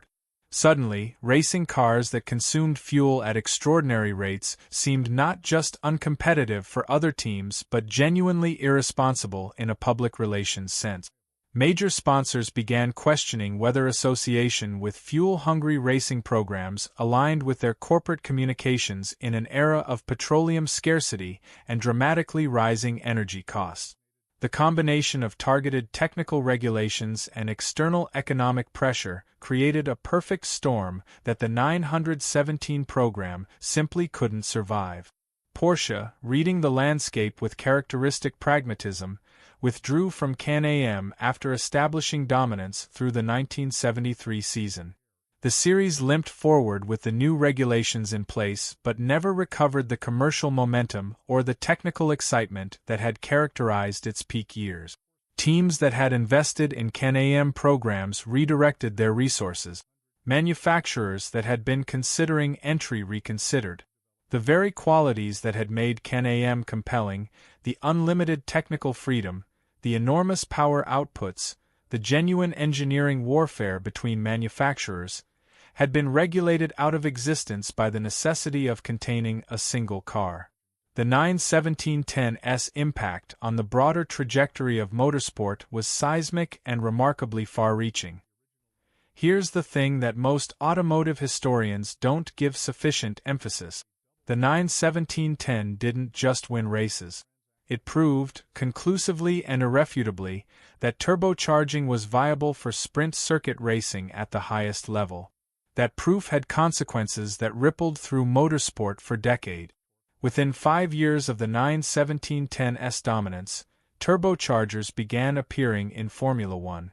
The Renault team introduced their turbocharged 1.5-liter engine in 1977, initially unreliable but ultimately transformative. By the mid-1980s, turbocharged Formula One cars were producing power outputs that exceeded even the 91710's extraordinary figures, though with vastly more sophisticated electronic management systems that would have seemed like science fiction to the Penske engineers. The regulatory response to the 91710 created a philosophical template that every major racing series in the world still follows today. When one technological approach becomes sufficiently dominant to undermine competitive balance, rules are modified to restore that balance. Formula One's current hybrid power unit regulations, NASCAR's tapered spacer system, IndyCar's boost limits in oval versus road course configurations, all of these trace their philosophical DNA to Can-Am's desperate and ultimately successful attempt to contain the 91710. The language and the specific mechanisms differ. The underlying logic is identical, but the impact went beyond just racing regulations. The engineering solutions Porsche's team developed to make the 91710 functional and competitive influenced the entire automotive industry's approach to forced induction. The twin-turbo configuration chosen to minimize lag became standard practice in performance applications. The boost mapping strategies developed to achieve progressive, rather than sudden power delivery, informed the development of electronic boost control systems that eventually appeared in production vehicles. The cooling and thermal management solutions required to keep twin turbochargers functioning reliably through a 200-mile race contributed to the knowledge base that made turbocharged engines practical in everyday passenger cars. The telemetry and monitoring systems that Penske and Porsche jointly developed to track engine parameters during races became foundational elements of modern motorsport data acquisition. Watching for boost pressure variations, exhaust gas temperatures, fuel consumption rates in real time, these capabilities seem routine now. In 1972, they were pioneering, driven by the specific demands of managing an engine operating at the very edge of mechanical possibility. Racing series still use monitoring approaches that can be directly traced to the operational requirements of the 91710 program. Mark Donohue's relationship with the car was something beyond the normal driver-machine dynamic.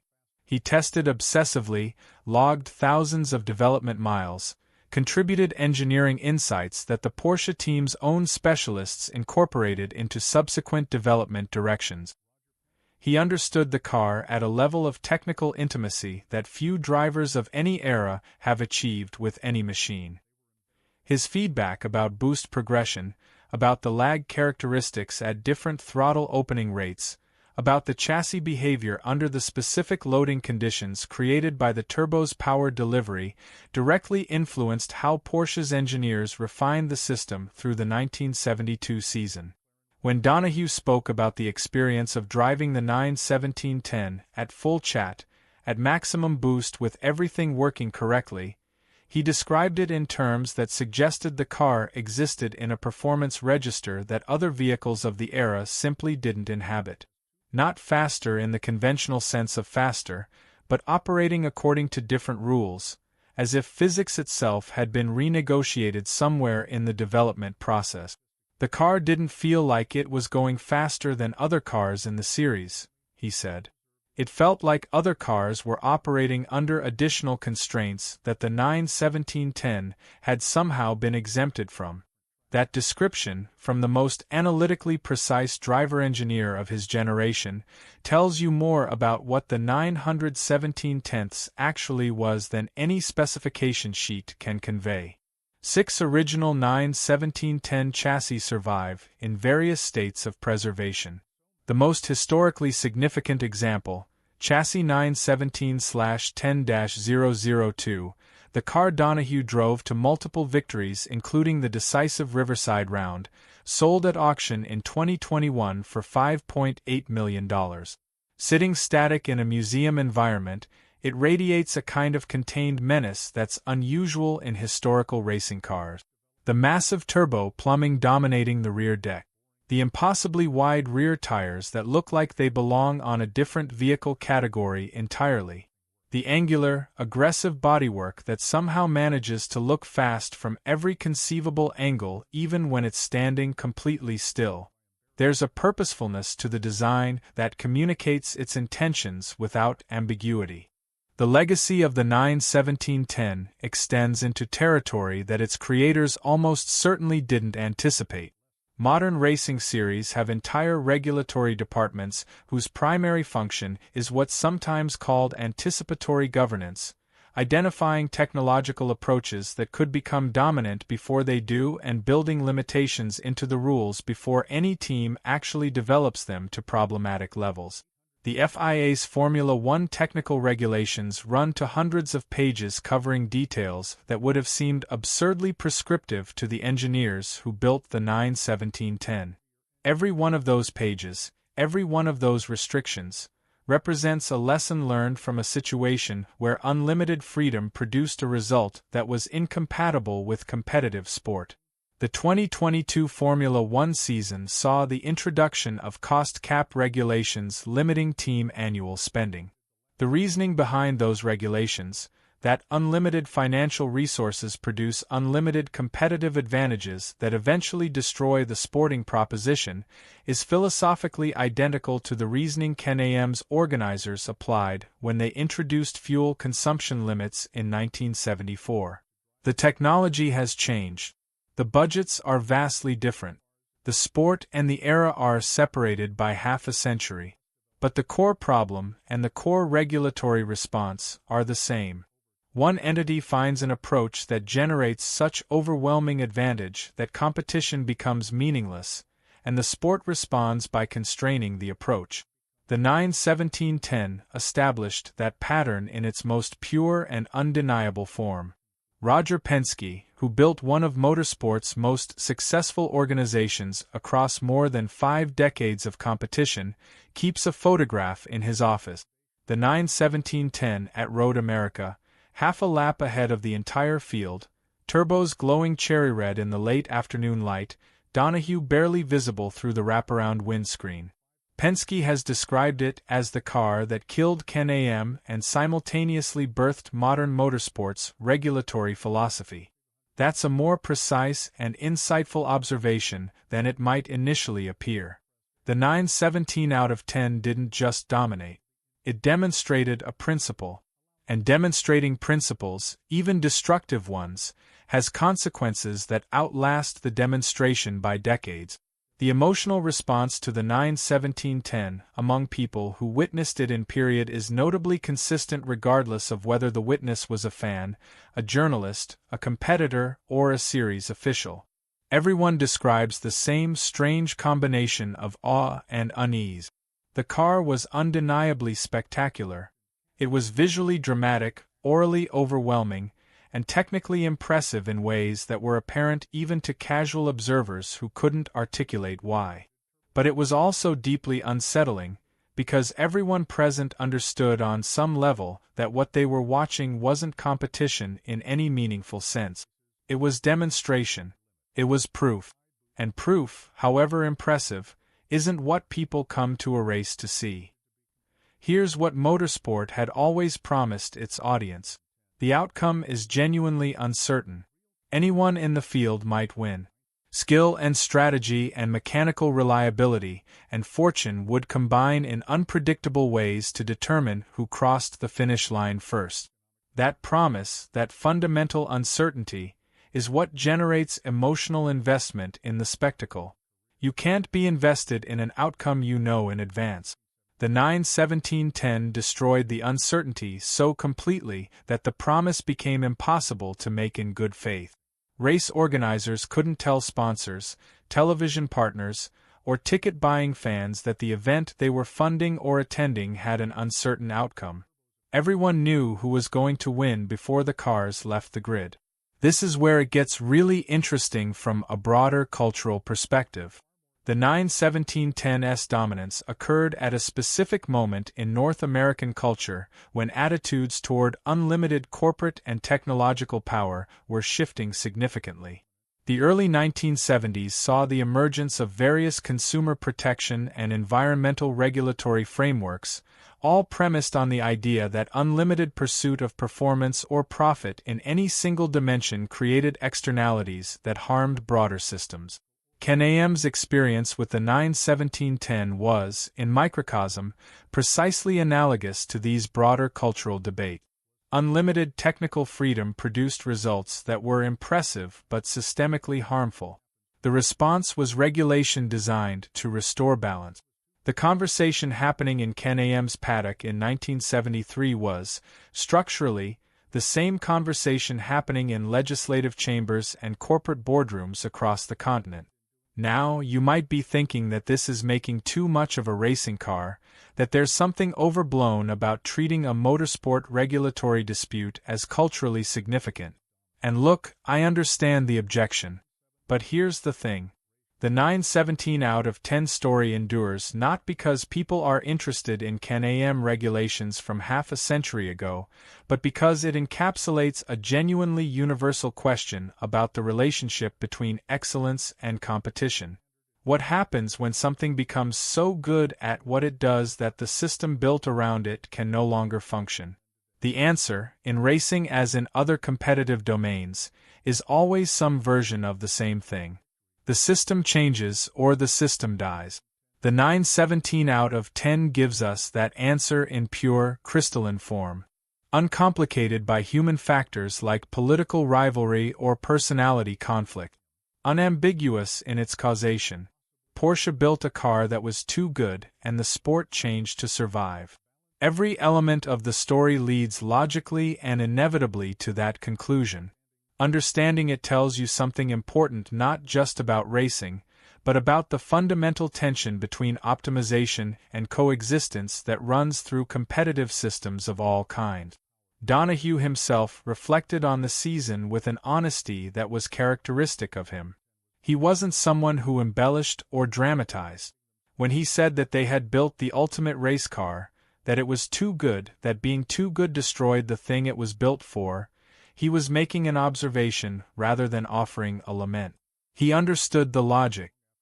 He'd lived the experience from the closest possible vantage point. And his matter-of-fact acknowledgement that the 9/17/10's excellence had made it incompatible with its intended purpose carries a weight that more emotional assessments couldn't achieve. The car's technical achievements deserve one final moment of explicit recognition before we move toward the larger conclusions this story supports. The 9/17/10's power-to-weight ratio in qualifying configuration wasn't matched by a production car until the McLaren F1 arrived in 1992, 2 decades later. The turbocharging techniques developed for the 9/17/10 program contributed directly to the knowledge base that made modern turbocharged production engines possible, engines that deliver performance with efficiency levels that previous generations would have considered impossible. The data acquisition approaches pioneered by the Penske team became standard practice across all categories of motorsport. The aerodynamic concepts explored on the 917 platform influenced a generation of racing car design. All of that technical legacy, all of those contributions to the broader development of automotive technology and motorsport practice, flowed from a program that lasted barely 2 seasons in competitive form before being regulated out of existence. The 91710 changed everything it touched, including the rules that eventually made it obsolete, and it did so in a period so compressed that contemporary observers barely had time to process what they were witnessing before it was over. The comparison to other dominant periods in motorsport history reveals just how extraordinary the 91710's advantage actually was. Michael Schumacher and Ferrari's dominance in Formula One between 2000 and 2004 was remarkable by any standard, but Ferrari's winning margins were measured in tenths of seconds. They won more often than anyone else, but they didn't win by lapping the field. Red Bull's recent dominance in the hybrid Formula One era is similarly impressive in its statistical consistency, but not in the scale of individual race advantages. Lewis Hamilton's championship years produced brilliant, commanding performances, but never the kind of catastrophic gap that made races meaningless as competitive events. The 917 for 10 winning by 45 seconds while running reduced boost to spare the engine wasn't dominance in the conventional motorsport sense. It was in a different category entirely. It was what happens when a technological step change occurs that's so large it can't be compensated for by driver talent, team strategy, or alternative engineering approaches. Everyone involved on the opposition side was doing their jobs correctly. They were experienced, talented, well-resourced professionals. They simply had no response to what Porsche had created, because there was no response available within the existing technological and regulatory framework. That's the detail that makes the 91710 story unique rather than simply impressive. In most cases of sporting dominance, the losing parties have access in principle to the same approaches as the dominant party and are simply executing them less effectively. In Can-Am in 1972, the opposition had no access to the approach Porsche had taken. You couldn't just bolt twin turbos onto a McLaren M20 and achieve comparable results. The entire car, the entire program, the entire philosophical approach to the problem would have needed to change. And by the time McLaren could have designed, built, and developed a competitive turbocharged response, the series had already been destroyed by what Porsche had already achieved. The most honest assessment of what the 91710s represented is perhaps this. It was a perfect solution to the wrong problem. The problem Porsche solved was, how do we build the fastest possible Can-Am car within the unlimited technical regulations? They solved it completely. The wrong part was that solving it completely made Can-Am itself non-functional as a sporting proposition. The solution was incompatible with the context it was built for. Recognizing this doesn't diminish the achievement. If anything, it makes the achievement more interesting, because it raises questions about the nature of success that extend far beyond motorsport. When Donahue strapped himself into the 91710 for that first Motorsport race in June 1972 and then qualified nearly 4 seconds faster than any other car in the field, he wasn't thinking about whether the sport could survive what he was about to demonstrate. He was thinking about lap times and boost settings and tire temperatures and when to brake for turn 1. That's what racing drivers do. They solve the immediate problem in front of them with everything at their disposal. The larger systemic consequences of solving it too completely weren't his concern, weren't Penske's concern, and certainly weren't Porsche's concern. They were doing exactly what they'd been asked to do, exactly what the unlimited rules of Can-Am were designed to encourage. The tragedy, if that's the right word for it, is that doing it perfectly was doing it too well. The sport's rules invited unlimited excellence. Porsche delivered unlimited excellence. And then the sport changed its rules to prevent anyone from delivering unlimited excellence again. There's a circular logic to that sequence that reveals something fundamental about competitive systems. They depend on limiting the very quality they claim to celebrate. They celebrate excellence up to the point where excellence makes the competition itself impossible, and then they regulate against it. Modern motorsport has internalized this lesson so thoroughly that it operates almost entirely in preventive mode. Series don't wait for someone to build the equivalent of the 91710 before responding. They design regulations that make the 91710 impossible in advance. Balance of performance systems, parity-based regulations, cost caps, technical directives, all of these tools are deployed not because anyone has actually done what Porsche did in 1972, but because everyone in motorsport governance knows what happens when someone does. They know because of the 917/10. The car sits in museums now, static and preserved, separated from the circuits it terrorized by half a century of technological and regulatory evolution. But it still communicates something when you stand in front of it. The proportions are wrong in a specific, intentional way. The rear is wider than it seems like it should be. The turbo plumbing is larger and more prominent than aesthetics would suggest. The whole machine has a quality of being slightly too much of everything, too wide, too powerful, too fast, too complete.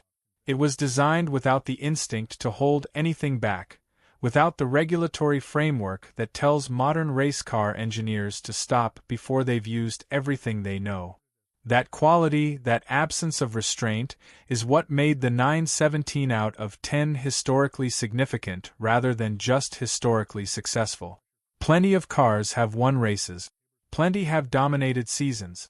Very few have forced fundamental renegotiations of what the sport they competed in was allowed to be. The 91710 sits in that small, exclusive category. And it sits there not because Porsche was devious or because Penske was opportunistic or because Donahue was exceptionally gifted, though he was, but because everyone involved simply did their jobs as well as they possibly could without any artificial constraints. The result was something the sport couldn't contain. The 917 out of 10 remains the most honest answer motorsport has ever produced to the question of what happens when you genuinely remove all limit.